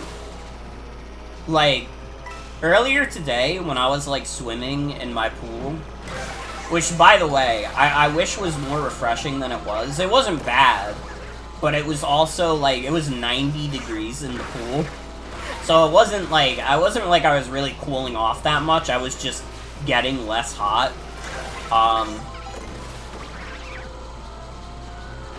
So, like, all of a sudden, my ribs just started hurting really bad at some point, and it was bad enough where I was like, I really have to get out of here.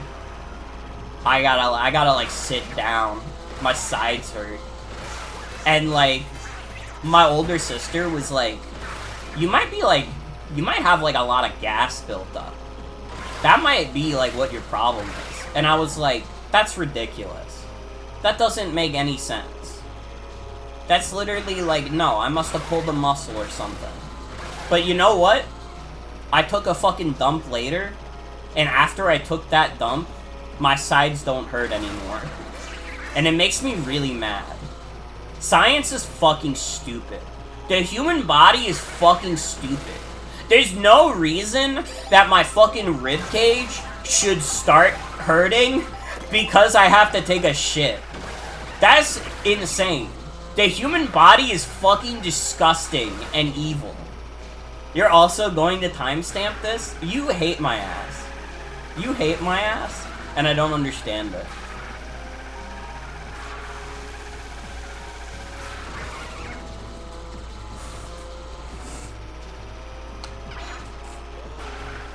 I said it was gonna be gross, alright?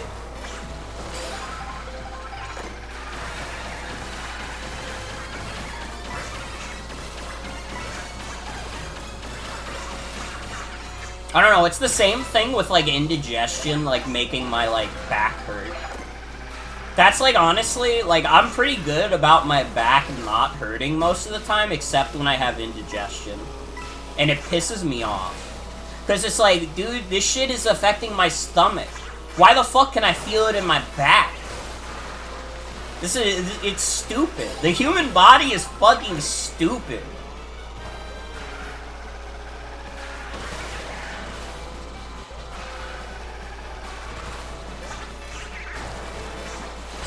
Welcome to the world. If you have a tummy ache, sometimes it'll just randomly make random parts of your body hurt really bad.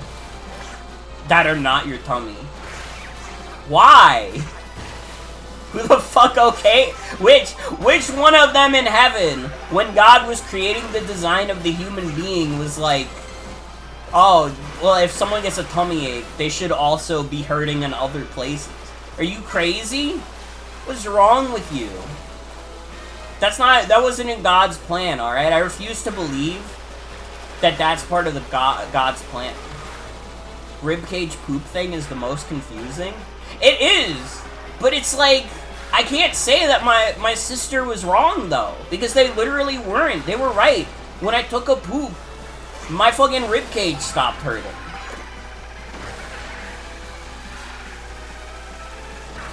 In the pool, the poop floated up to the torso. Wait, you might be onto something.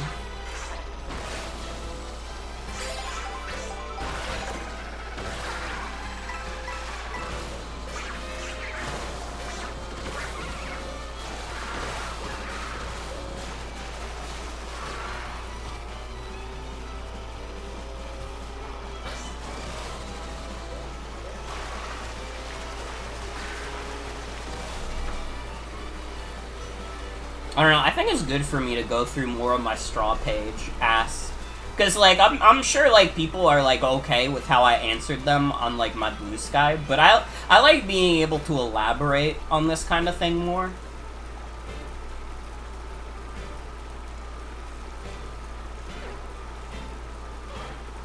Water does apply pressure on all sides of your body much more than air.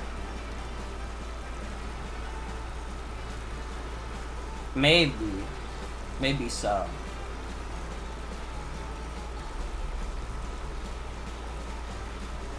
Someone sent me an ask that was just, and I quote, "I have the brain of a microbe and can only ask what if a girl was fat because that's the topic on my mind. I am so sorry." And I don't even know why they apologized, as if I would have been, like, upset with that question. They apologized, and it's like, I don't mind at all. I think that'd be good.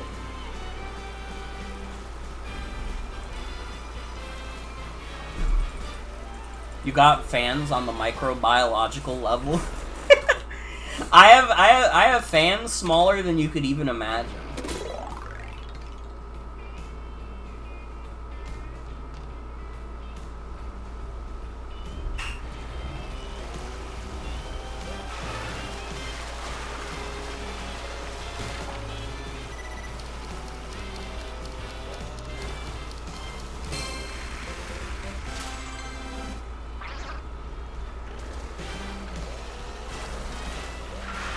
I'm just fucking around in free roam for a bit because the online's being really bad.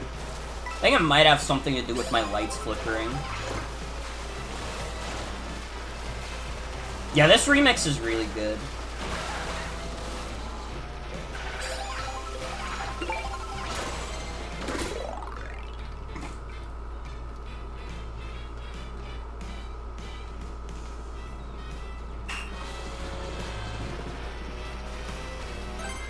Someone sent me, like, a Spotify link on Straw Page that was to the song Banana Phone.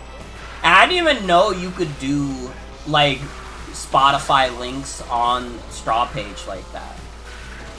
I looked it up on YouTube in the spirit of the question because I don't use Spotify. I really don't give a fuck about Spotify. In fact, I hate using Spotify. The few times that I've used Spotify, every single time I've hated using it. I don't like Spotify, dude. I kind of just don't understand why people like using it. Because it doesn't make sense to me. I'm like, but it's, like, really bad, though.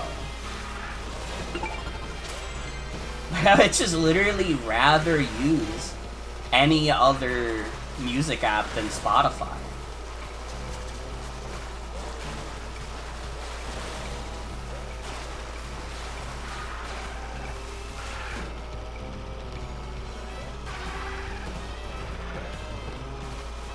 Seems fine if you pay money, but the free version sucks shit.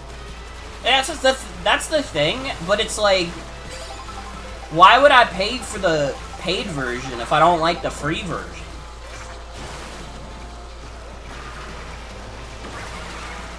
Like, I'm not gonna be like, oh, well, I want the products to be better, so I guess I'll pay for it. If you're offering a free service, no matter how much it sucks shit, I'm probably just gonna use it for free.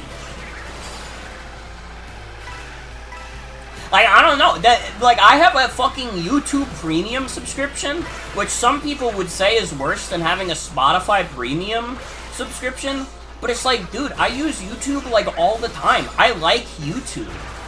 Do I like the people who run YouTube? No, obviously I'm not like a Google dick rider. But like, I do like YouTube. I get good use out of YouTube.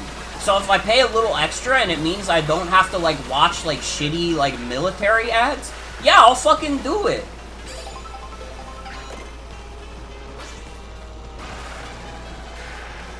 And honestly, also, selfishly, as someone who, like, uploads all my streams to YouTube, part of the reason that I think YouTube was so quick to, like, reinstate my YouTube channels when I, like, got reported for spam or something, was that I have a YouTube Premium subscription. So not only is, like, the YouTube Premium subscription just, oh, I don't have to watch YouTube with ads, it's also fucking insurance that makes sure my YouTube channels don't just randomly get deleted.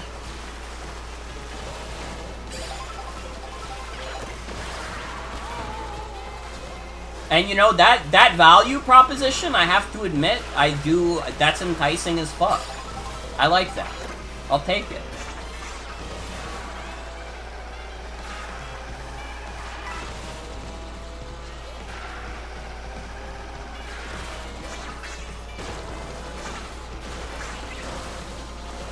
Found out today if you spend money on Google services like Google Play, you will get premium customer service. Yeah, that's like, it is fucked up. But it's also like, that's part of why I pay for it. Because I'm not like a big YouTube presence at all. So like, theoretically, like again, if my channel got taken down for spam again and I didn't have YouTube Premium, I'd be fucked. I'd be fucked beyond belief. But since I do, since I'm someone who pays for that shit, they're like, get over here. Get over here. We'll protect you.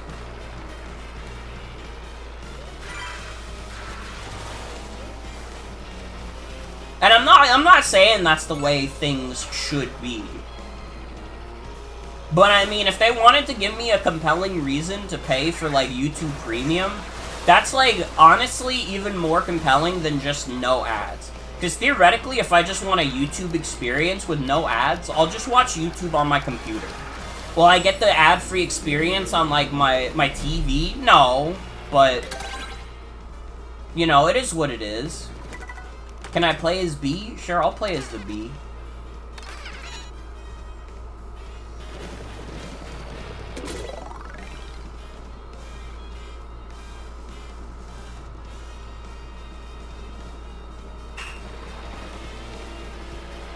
That's the thing also, yeah, YouTube Premium does count as a music service. And, like, YouTube Music, I don't use YouTube Music that much, but I would still probably say I prefer YouTube Music to, like, you know, Spotify.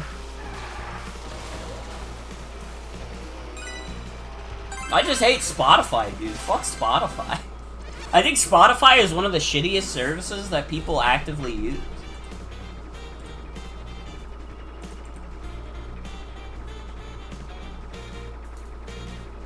Helped a fat-ass bumblebee drink up nectar. It was so fat it was dangling off the tiny flowers.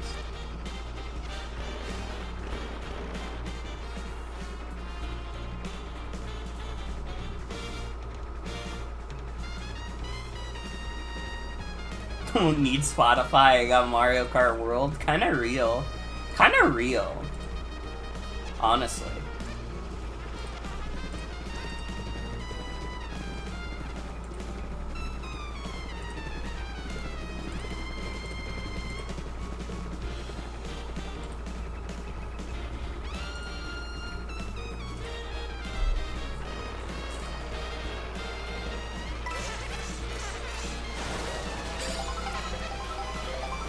Emotes that replace commonly spelled terms are funny.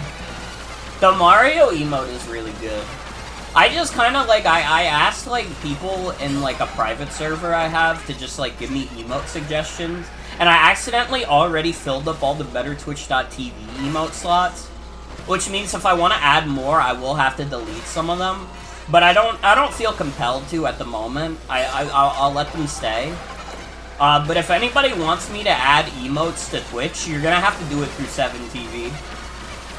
Because, like, 7TV has, like, an impossible amount of slots. Oh yeah, I do have Duck Bart. Thing Rick replaces every instance of Luigi with the Bitch of the Earth image. That image is crazy. That image is crazy.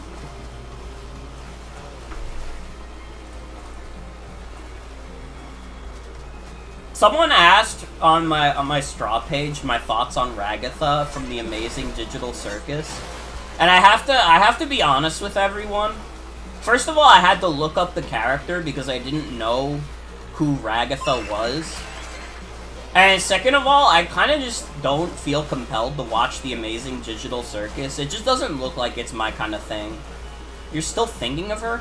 I'm literally just going through my straw page asks right now. That was literally the bit we were doing, is that I was, like, elaborating on some of my straw page asks because I thought my stream would be a good place for that.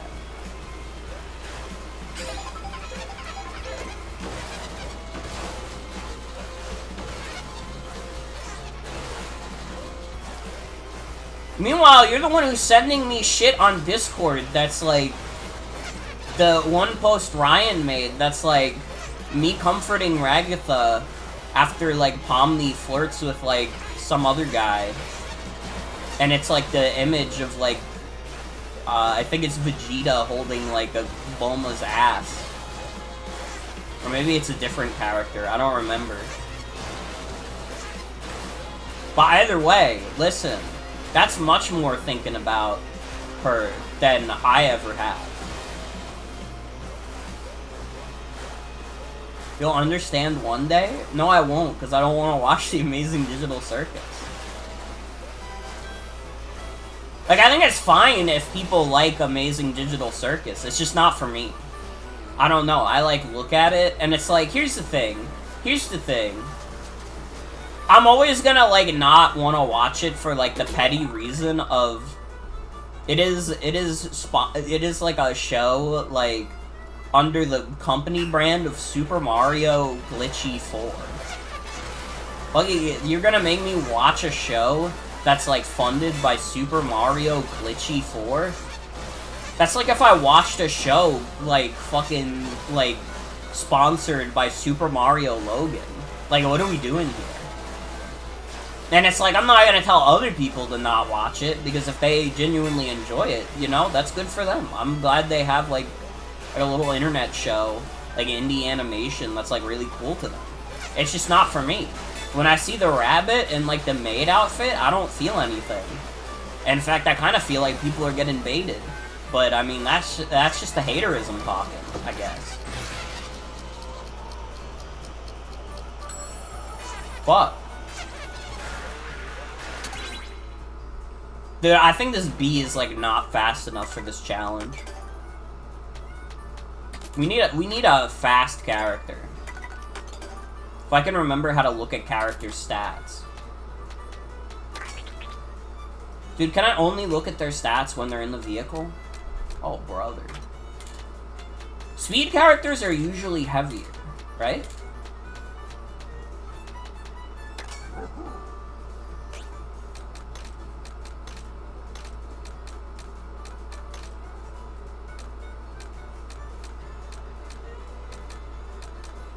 I feel like we gotta go with the Junkyard Hog.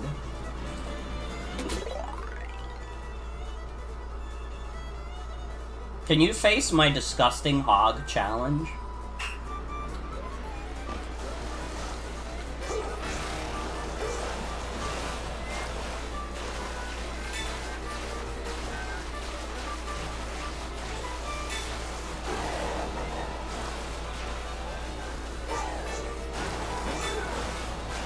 Can you crank my disgusting hog? If someone said that to me, I would be like, no. Like, if that was an ask I got on my straw page, I would be like, I would not crank your disgusting hog. You should have said you had a beautiful hog. Can you crank that Soldier Boy? Dude, no. My family would be really disappointed in me. Because I found out that apparently, like, Soldier Boy was, like, a Trump guy. And I didn't know this about Soldier Boy. Nor does it, like, really affect my perception of Soulja Boy that much, honestly. But it's like, it's obviously not good.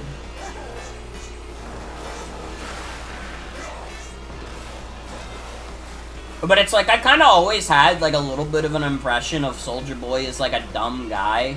Because, like, I don't know, I'm like a video game player, so seeing Soulja Boy, like, you know, do, like, a scam console, that was, like, I already went through the arc of, like, finding out Soulja Boy is, like, kind of dumb.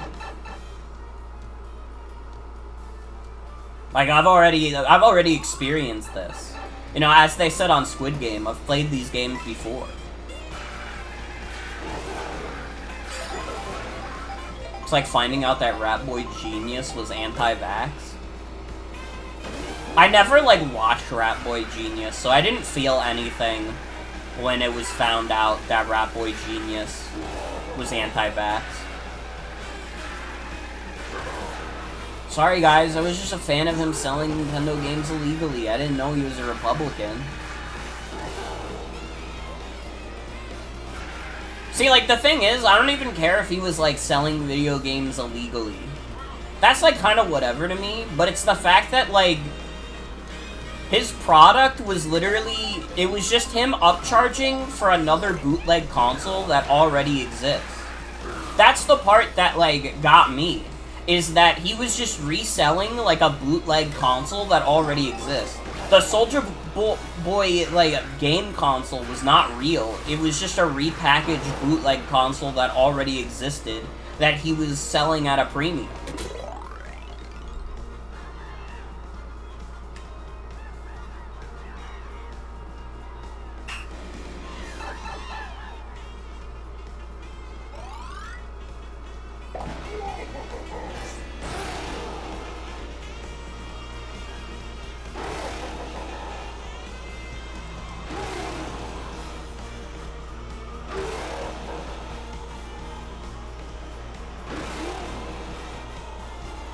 Like, I don't know, it's just like, it's obvious that he was, like, trying to do a scam. And, like, honestly, depending on the quality of that, like, bootleg console, it might have already been in, like, scam territory to begin with, before you include the Soulja tax.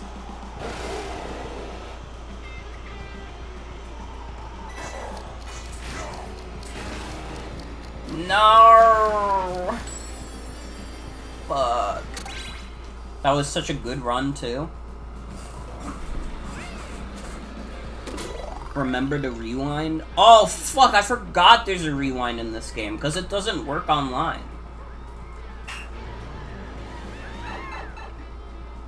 Which button is the rewind?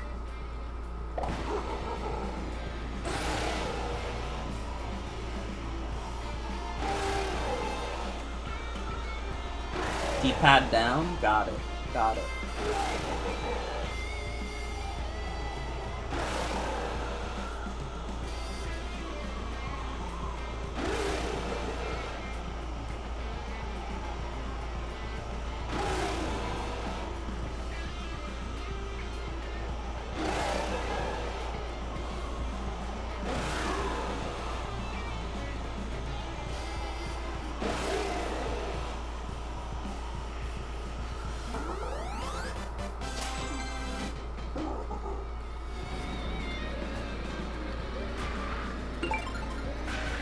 Dude, there's so much shit to do in this overworld, it's fucking crazy. It gives me, like, a headache to even think about.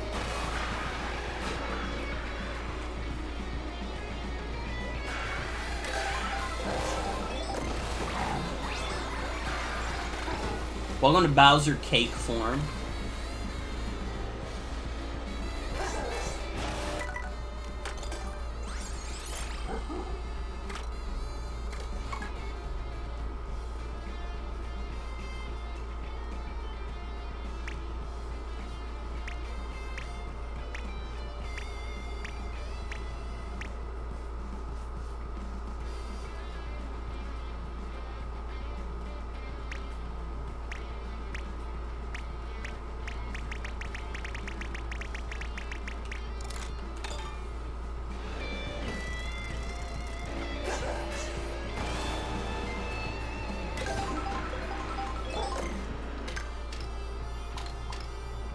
I'm missing one Bowser outfit.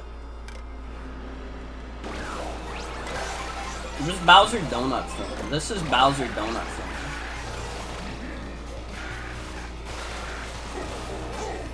Get down. Y'all remember that one? Like what? The meme that was like the horse mask that's like get down.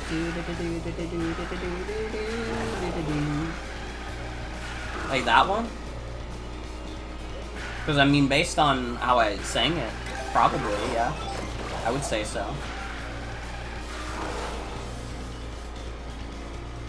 Yes, but what horse mask? Have you not? That was like the one that like made that song go viral.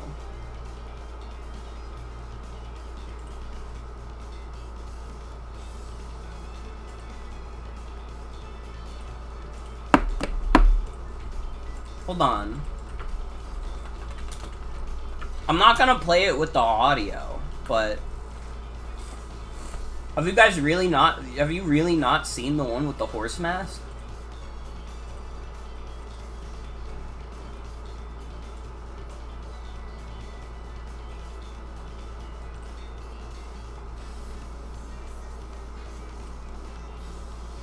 It's this one. This is like 16 years old. This is from 2008. Have you really never seen this one before? Which anime girl? Because this is the one that I remember.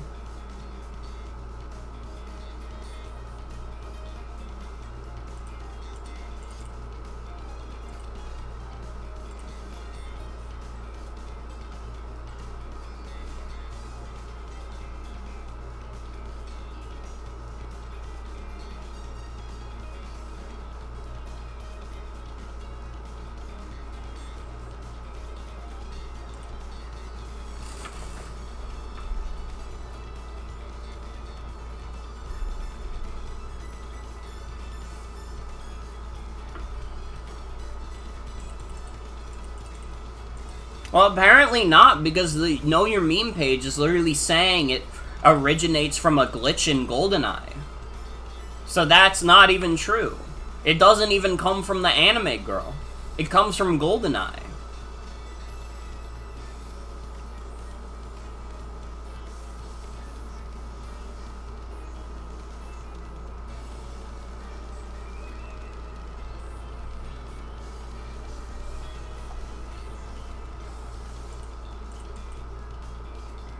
Well, I didn't. I saw the horse mask. And the horse mask video has, like, 5 million views. You can't tell me that nobody, like, discovered the meme from the horse mask.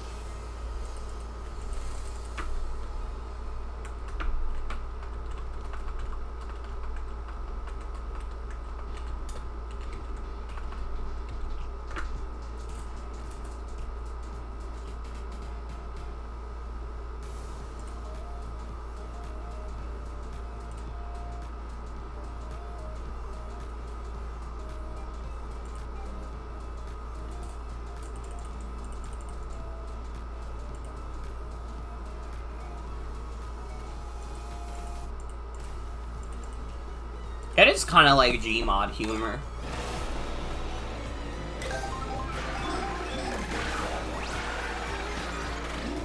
Do we think I've spent enough time in free roam that Nintendo's gonna be nice to me and let me play the actual game again?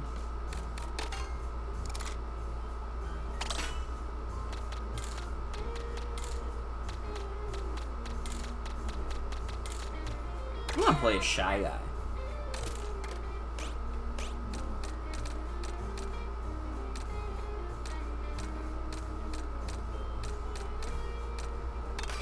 Let's try other cars. Honestly, part of the problem is that I stick exclusively to the Biddy Buggy, and that's maybe not optimal for how I play. Have to unlock the final Bowser first? Fuck, that's like fucking impossible.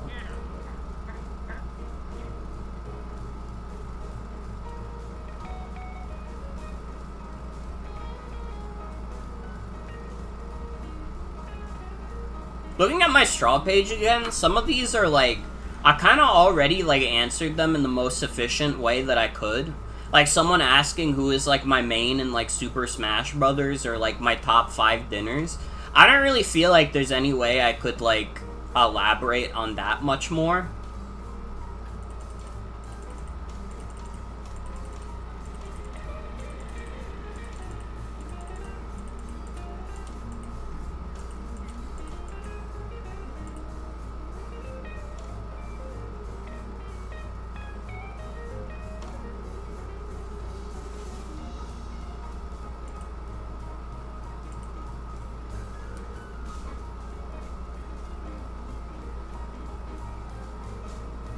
What are the best costumes in this game? I mean, I do actually, like, genuinely really like the Daisy touring outfit. I don't have all the outfits in the game. So, like, this is based on the outfits that I do have. I don't even have Wario B. I really like Rosalina's, like, I like this outfit. I like her touring outfit. And I like her Aurora outfit. You cannot pay me to care about the babies. I'm sorry. I like the Birdo in the sundress. I don't have her unlocked, but I like her.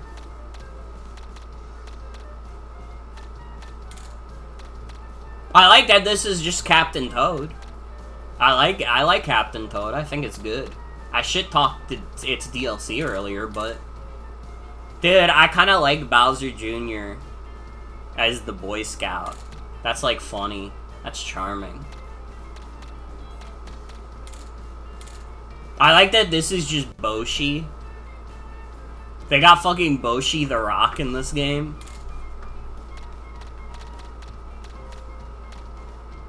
I like a couple of Daisies. I like the Pro Racer and the Touring. I like Peach's Vacation. I like the ones that are like references to like Super Mario Odyssey. I like this one because it's the Sunshine outfit. I think that's cute. I think that's charming. I like a few of Luigi's costumes, not that one, but like the Touring, the Gondolier. The Gondolier Luigi is like maybe the best outfit in the game.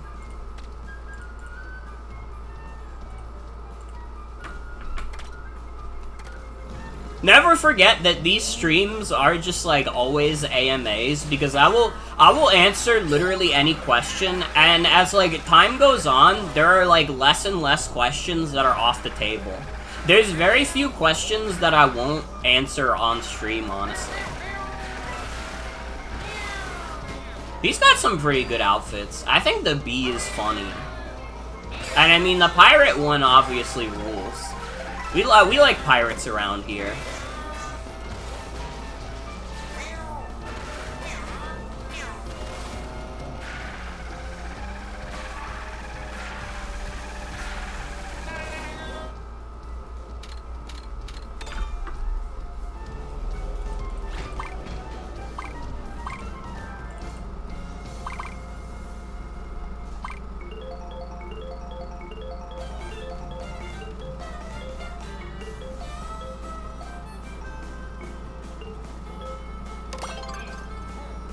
I don't know, I go through the rest of my straw page, and there's, like, nothing else that I can even really elaborate on.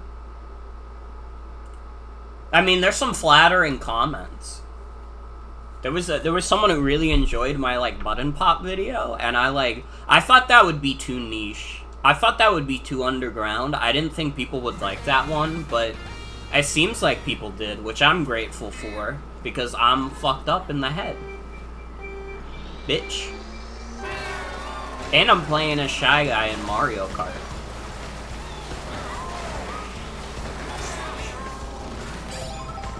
Yeah, fuck, I should talk more about Banana Phone. I like the Waluigi Vampire. The Waluigi Vampire is really good. I wish I had that unlocked.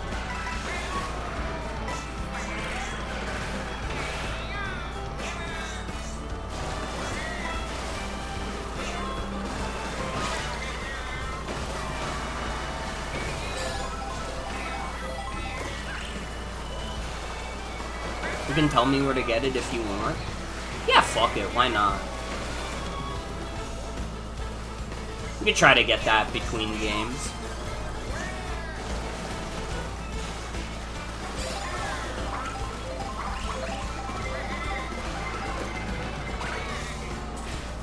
Boo Cinema, get the popcorn. Okay. I could do that, probably.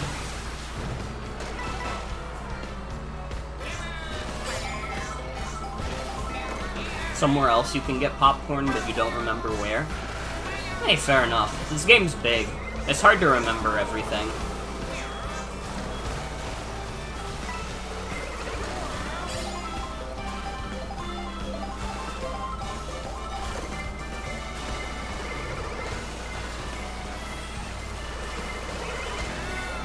Queen from Deltarune playing this game would be like Chris get the hamburger.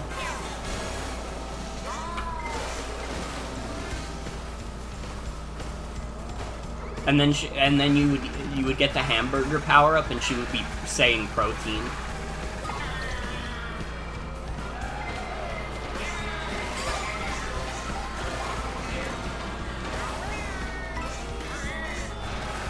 Actually, I don't know if hamburgers have that much protein in it. I just assumed they did because of meat.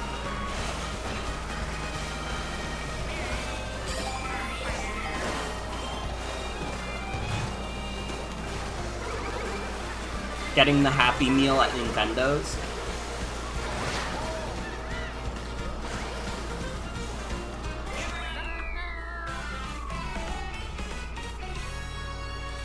Dude, wait, Toadell. We'll add Toadell. Fuck yeah. No, I don't want to download it. Oh, I'm not signed in the 7TV. Why not? I should be.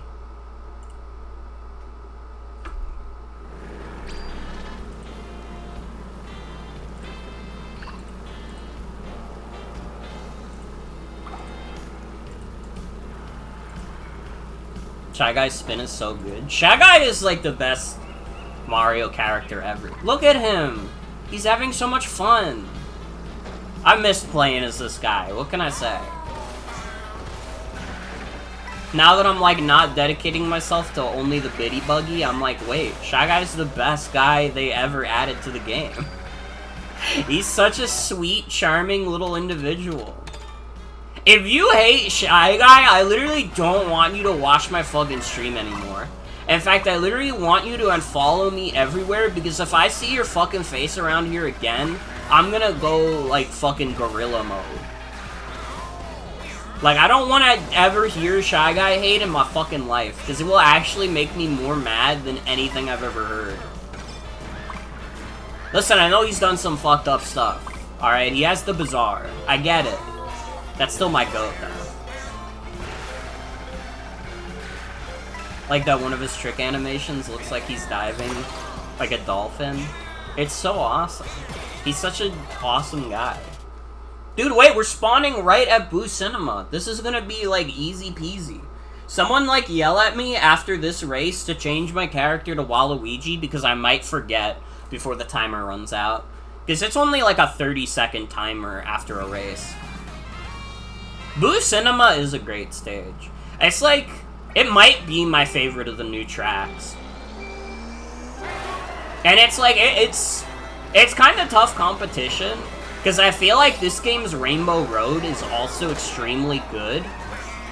But I think I think Boo Cinema might just, like, beat it by a little bit, because Boo Cinema is, like, a less complex course than Rainbow Road. But, like, the theming is, like, so strong, dude. It's, like, it's so strong. And honestly, I feel like the areas around Boo Cinema are really good, too. I like one of the, intermission tracks is basically just, like, a Boo Valley from, like, one of the earlier games. Like, I think that's cute. I think that's charming.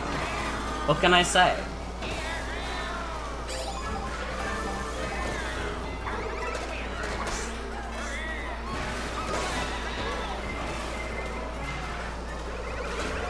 It really is absolute cinema.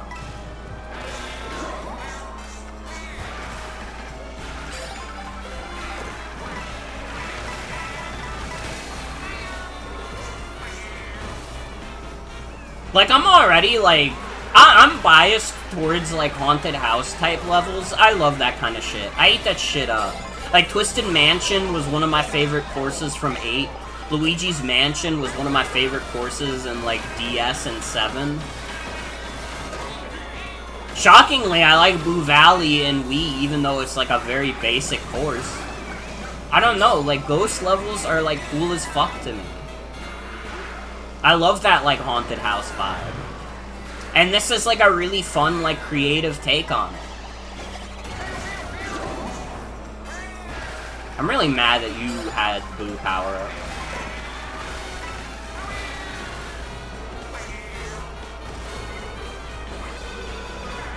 Oh, Bowser, why?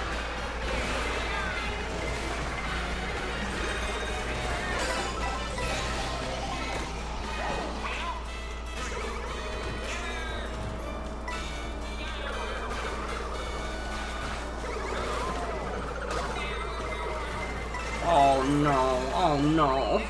Oh. I got 8th. Okay, that's better than I thought I would do. Considering how ill-timed that, that shell was.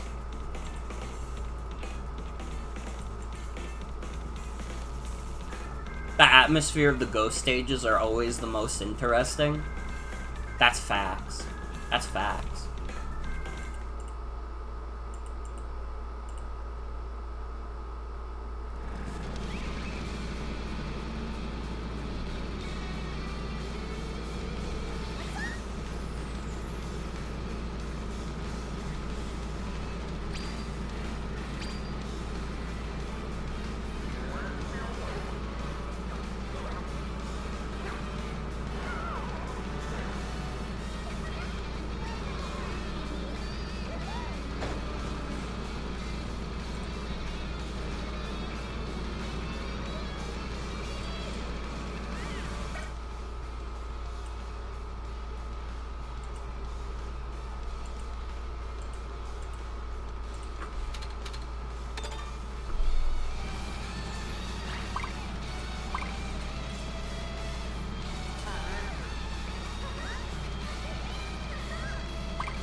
Dude, I don't know if I'm, like, crazy. Oh, I forgot about Waluigi. That's my bad. Sorry, I was distracted. I was, like, thinking about the fact, like... With, like, new Deltarune stuff coming out, does anybody feel like there's a lot of, like, Deltarune shipping stuff out there comparative to how much there was for, like, Undertale? I don't know, maybe I was in, like, a very unique situation with, like, Undertale, where, like, it felt like all the, like, Undertale characters weren't actually getting that much ship art with each other. It was just, like, Sans getting it with himself. Everybody was doing it with Sans with himself. But with, like, Deltarune, there's, like, fucking... I see, like, 5 combinations of ships between, like, Chris, Susie, Noelle, fucking Birdly, sometimes. Ralsei, like, that's, like, crazy. I feel like there's, like, a more, there's, like, a more diverse field of it. When you check on Twitter, there's so much shipping.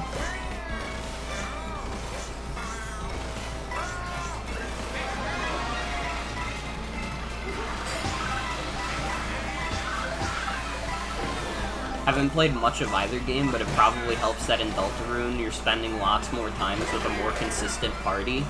Yeah, that is true. That is true. A lot of, like, the Undertale characters don't really interact with each other that much. Even the characters that have, like, pre-established, like, relationships with each other. Like, it's established that, like, Undyne and Papyrus have, like, a pretty good relationship with each other. But, like, they don't actually interact that much within the video game.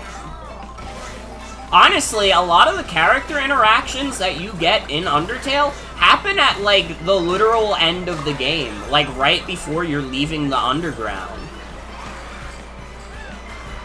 Guess it makes sense since the characters have more interesting interpersonal relationships, and that makes up a lot of their presence in the game. Yeah. Yeah.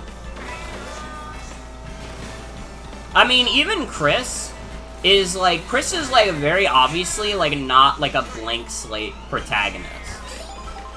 Like, Chris is, like, a pre-established character in this world that you just happen to control now. And in fact, they really would rather you not be controlling them.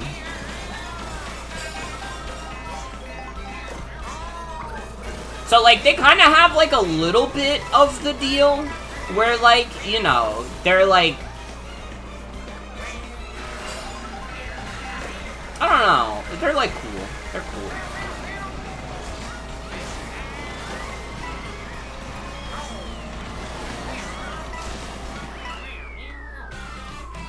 Definitely helps that it's not a one chapter and they're essentially gone. Yeah. Like, even though Noelle hasn't returned to a dark world, you know, Noelle still gets, like, a lot of, like, world building in the, you know, fucking, you know.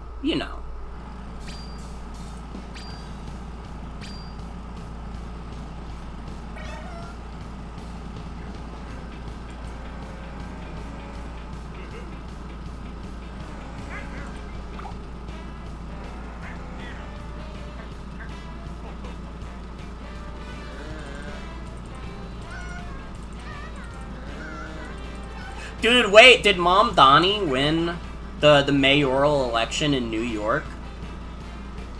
I'm seeing that this might be the case. Wait, actually, we'd be so back. I would go on stage and sing New York, New York, greatest city of the world.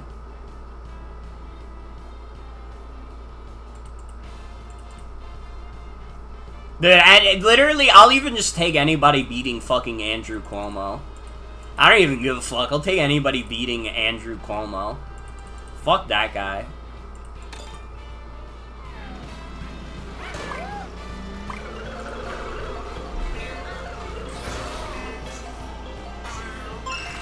Dude, I got a peach medallion.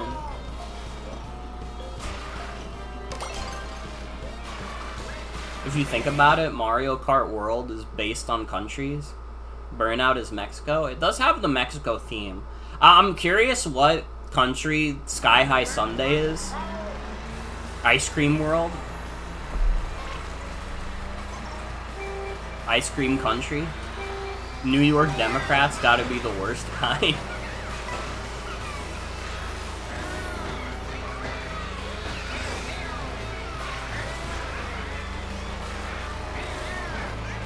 But I didn't know you were Australian. That's interesting. I learned something. I'm gonna put that in the back of my mind.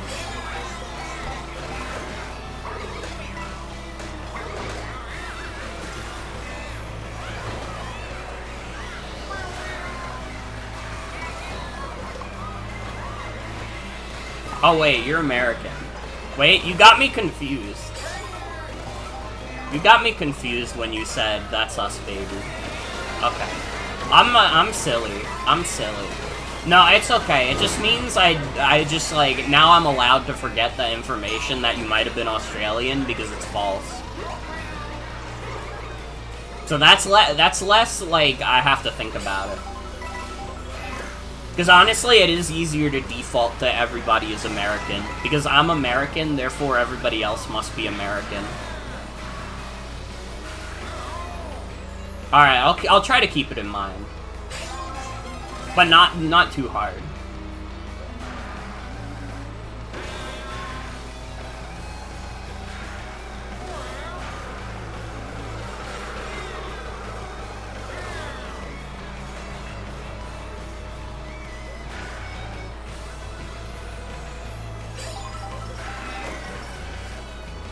Dude, if Mom Donnie actually wins the, like, New York, like, mayoral race, though, like, I'm gonna be celebrating that shit, alright?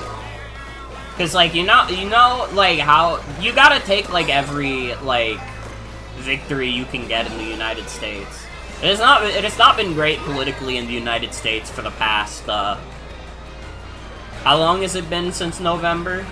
I did get a new Shy Guy. I'm very happy about new Shy Guy.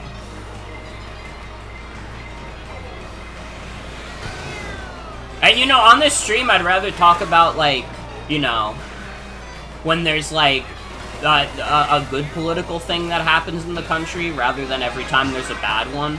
Because, frankly, if we're being real, if I talked about every time there was a bad political event in the United States, we'd be talking about it every stream.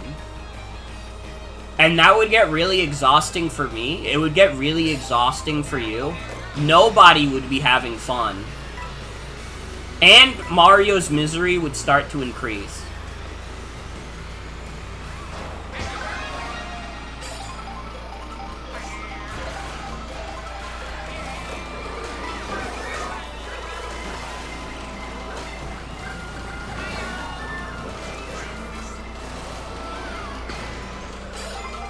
There would be no other topic if it was just bad events. Exactly. Like, that's just kind of how I keep my, like, internet presence in general. Like, I like to believe I'm, like, a very, like, politically, like, maybe not active is the right word, but I'm very politically aware. I keep myself aware of, like, you know, the politics of the world. So, like, I'm not, like, dumb about that kind of thing. I don't think I'm, like, unqualified to talk about it ever, you know? Not any more than any other person who does on the internet. I just, like, I don't know. I don't want that kind of negativity to be all that I talk about. I would rather talk about it when there's, like, a big thug. Like, do you really want me to talk about every time Donald Trump says something kind of stupid? Oh, bruh, he said Kofifi this week? What the hell? Dude, do I fucking care? I'm just waiting for him to get out of there. You know, I'm looking at my watch. I'm counting down the minutes. Why is Wario allowed to maintain ownership of a stadium, a shipyard, and a third thing? What's the third thing he owns?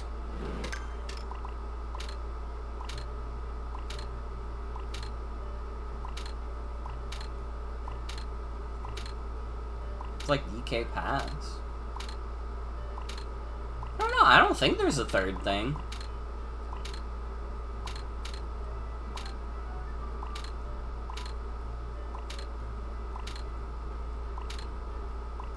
Now, are we gonna talk about Daisy owning property in Shy Guy Bazaar? What's up with that? What's up with that? I'm a little suspicious, is all.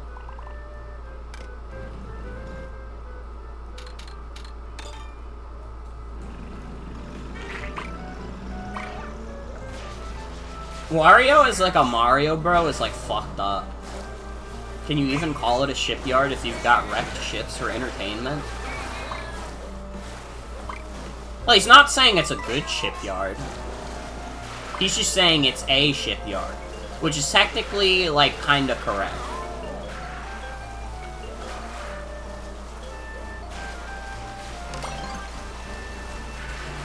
So-called free thinkers when Moo Moo Meadows.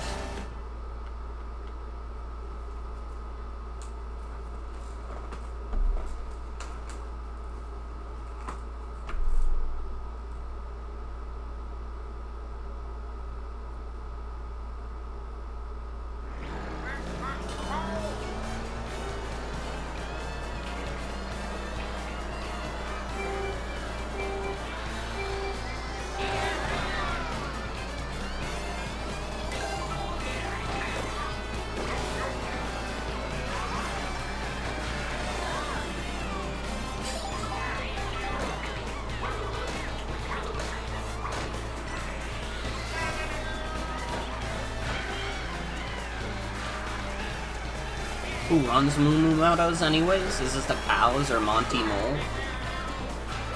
Well, the cows are, like, on a farm there. So there has to be, like, a farmer. And I don't think Monty Mole is the farmer, because Monty Mole is, like, fucking up the farm. I'm calling it's the Wario Monopoly. I subscribe to the Wario Monopoly theory. You know, she sells seashells on the seashore, but the value of these shells will fall. Due to the laws of supply and demand, no one wants to buy shells just because there's loads on the sand. Step 1. Let's create a sense of scarcity. People will like shells more if they think they're rare, you see. Bear with me. etc., etc. DK and Peach have 2 courses. Yeah, but you could argue, like, DK Spaceport is like his dad. Because it's like old Donkey Kong. It could be a Cranky Kong course.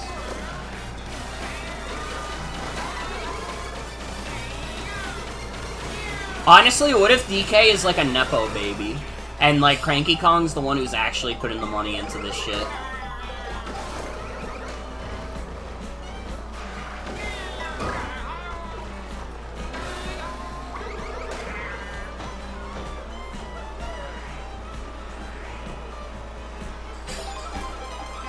There's no Yoshi course, but I mean, Yoshi's own all the restaurants. Like, all the restaurants in the game, even like the food trucks and shit, they're all Yoshi themed. You know? So, like, I don't think Yoshi's doing particularly bad in this universe. He's like got a monopoly on like a different type of property.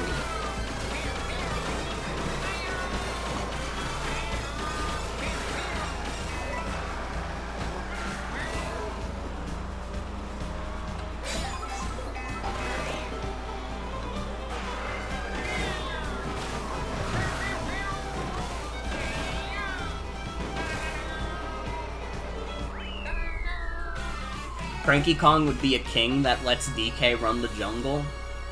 Pretty much.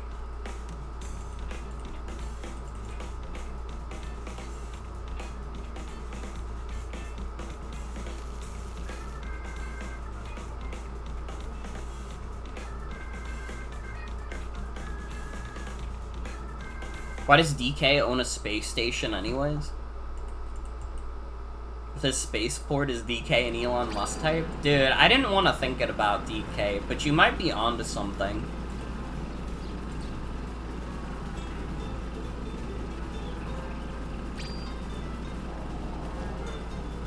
Is DK charged with the protection of the crystal coconut? Is that generational duty or considered nepotism? Oh, the crystal coconut is only in the TV show, so that's not canon to this game. There's no crystal coconut in any, like, Donkey Kong game. They made that up for the show. And, you know, there's nothing wrong with that. But it's not, like, it's not an official part of DK canon at all. There's crystal coconuts in DK64? Oh, I didn't know that because I don't like DK64. Sorry. And there's multiple, too, so it's not as valuable as the one from the TV show, clearly.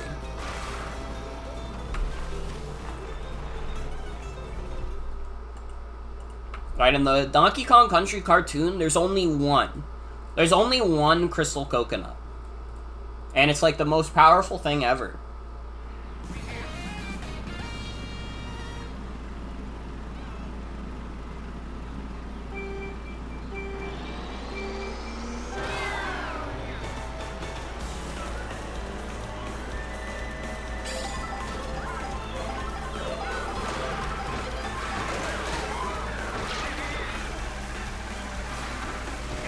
I let you do special moves like getting tiny or inflating yourself like a balloon.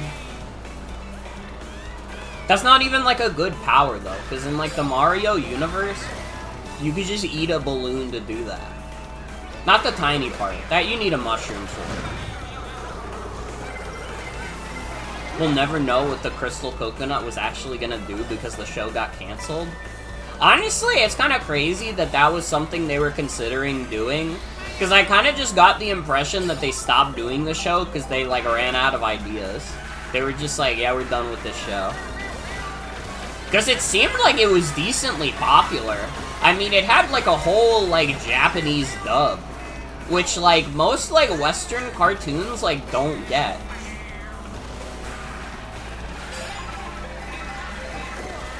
Definitely not, like, Canadian cartoons. There's very few Canadian cartoons that I'd imagine have, like, a full Japanese dub.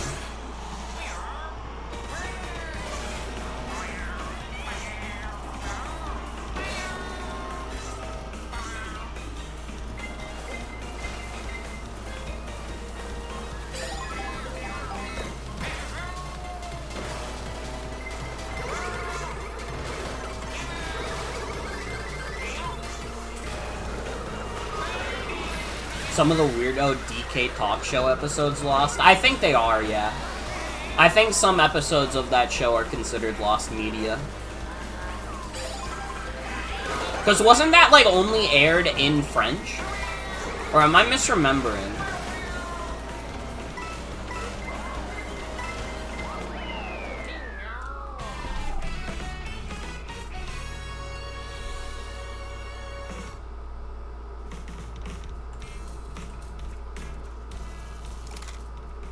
A communication error has occurred.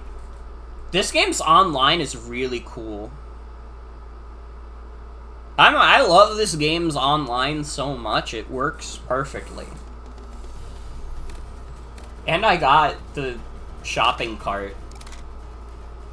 My awesome shopping cart sticker. Dude, he looks so cool. I mean, I love classic Shy Guy, but you gotta admire the swag. You know what? I'll even wear it. I'll even wear it.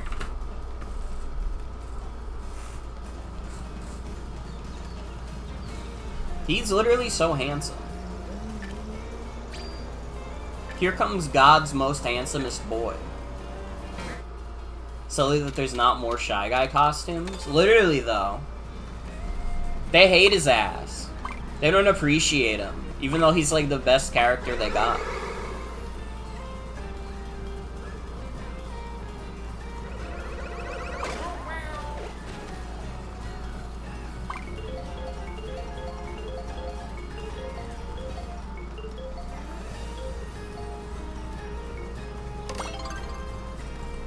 Dude, someone posted, because, like, Mom Donnie is, like, winning right now, they were like, Bill Clinton, please endorse my enemies.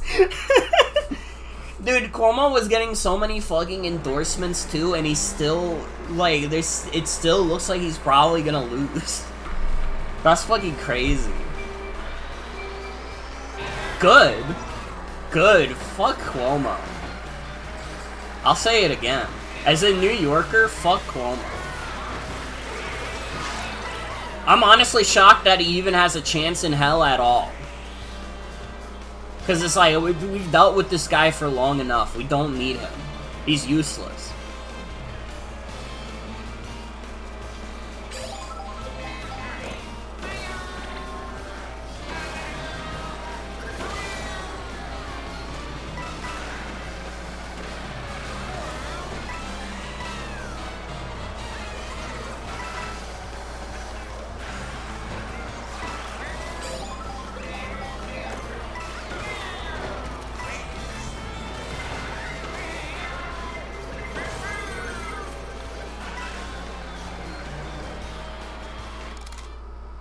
Oh my god! Please!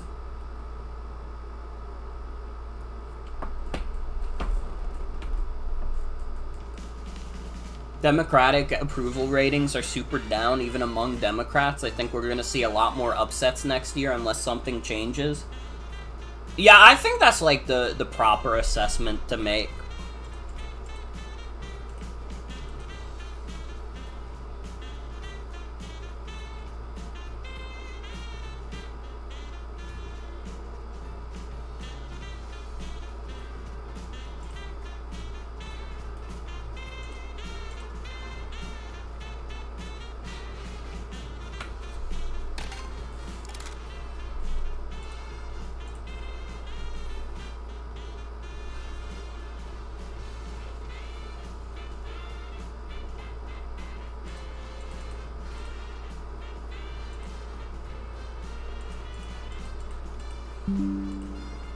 Oh no. Uh-oh.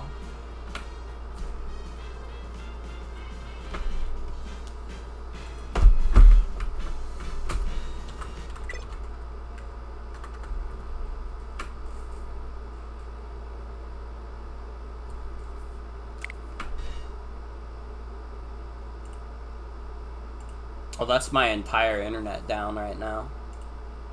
Uh-oh.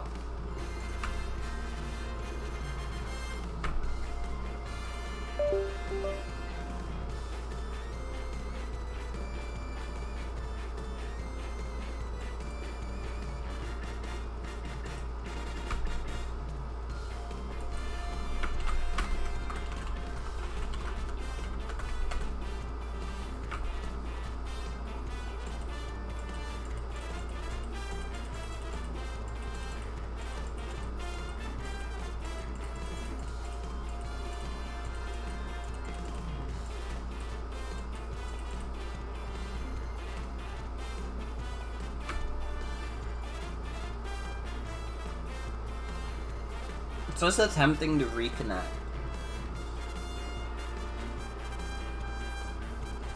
Oh, brother.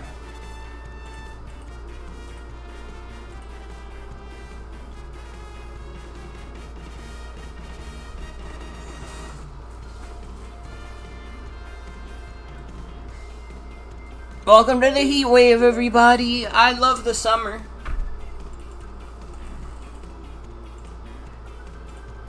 Summer enjoyers be like, oh, but it's better than winter, though.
Oh, brother.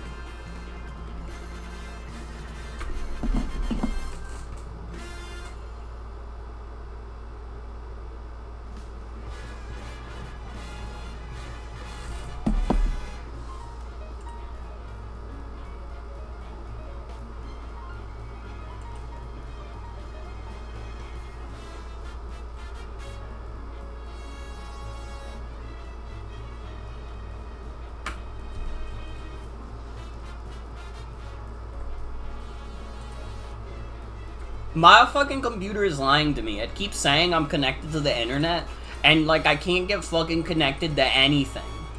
My stream is disconnected. I can't, like, reload Twitch. None of my social medias are updating. Discord is down. Steam is down. Like, what the fuck am I connected to? I'm not connected to fucking anything. There's not a single fucking thing on the World Wide Web that I am currently connected to. You're insane. There's literally nothing that I'm connected to right now. And then you hear my computer do that because it says you're not connected to anything. Yeah, I fucking know! What took you so long, dummy?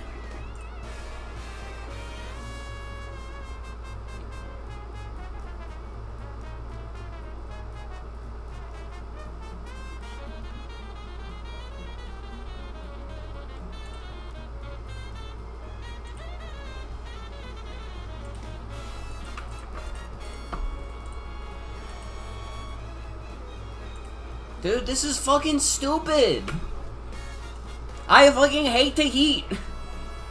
I'm literally calling out anybody who's like, oh, the summer is so good. It's so nice, it's vibes. It's like so nice and warm. Fuck you.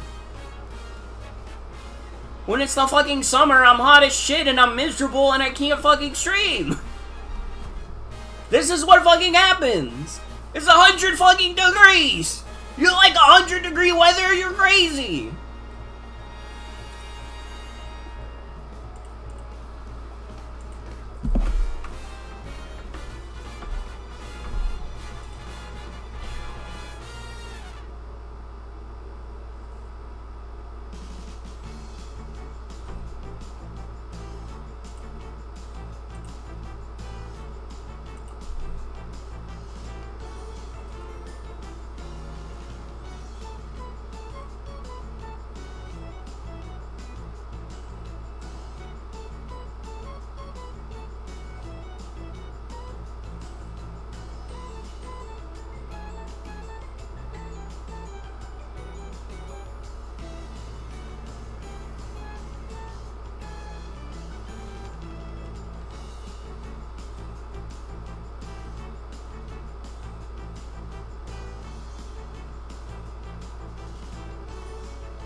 Well, I guess I'm not streaming no more.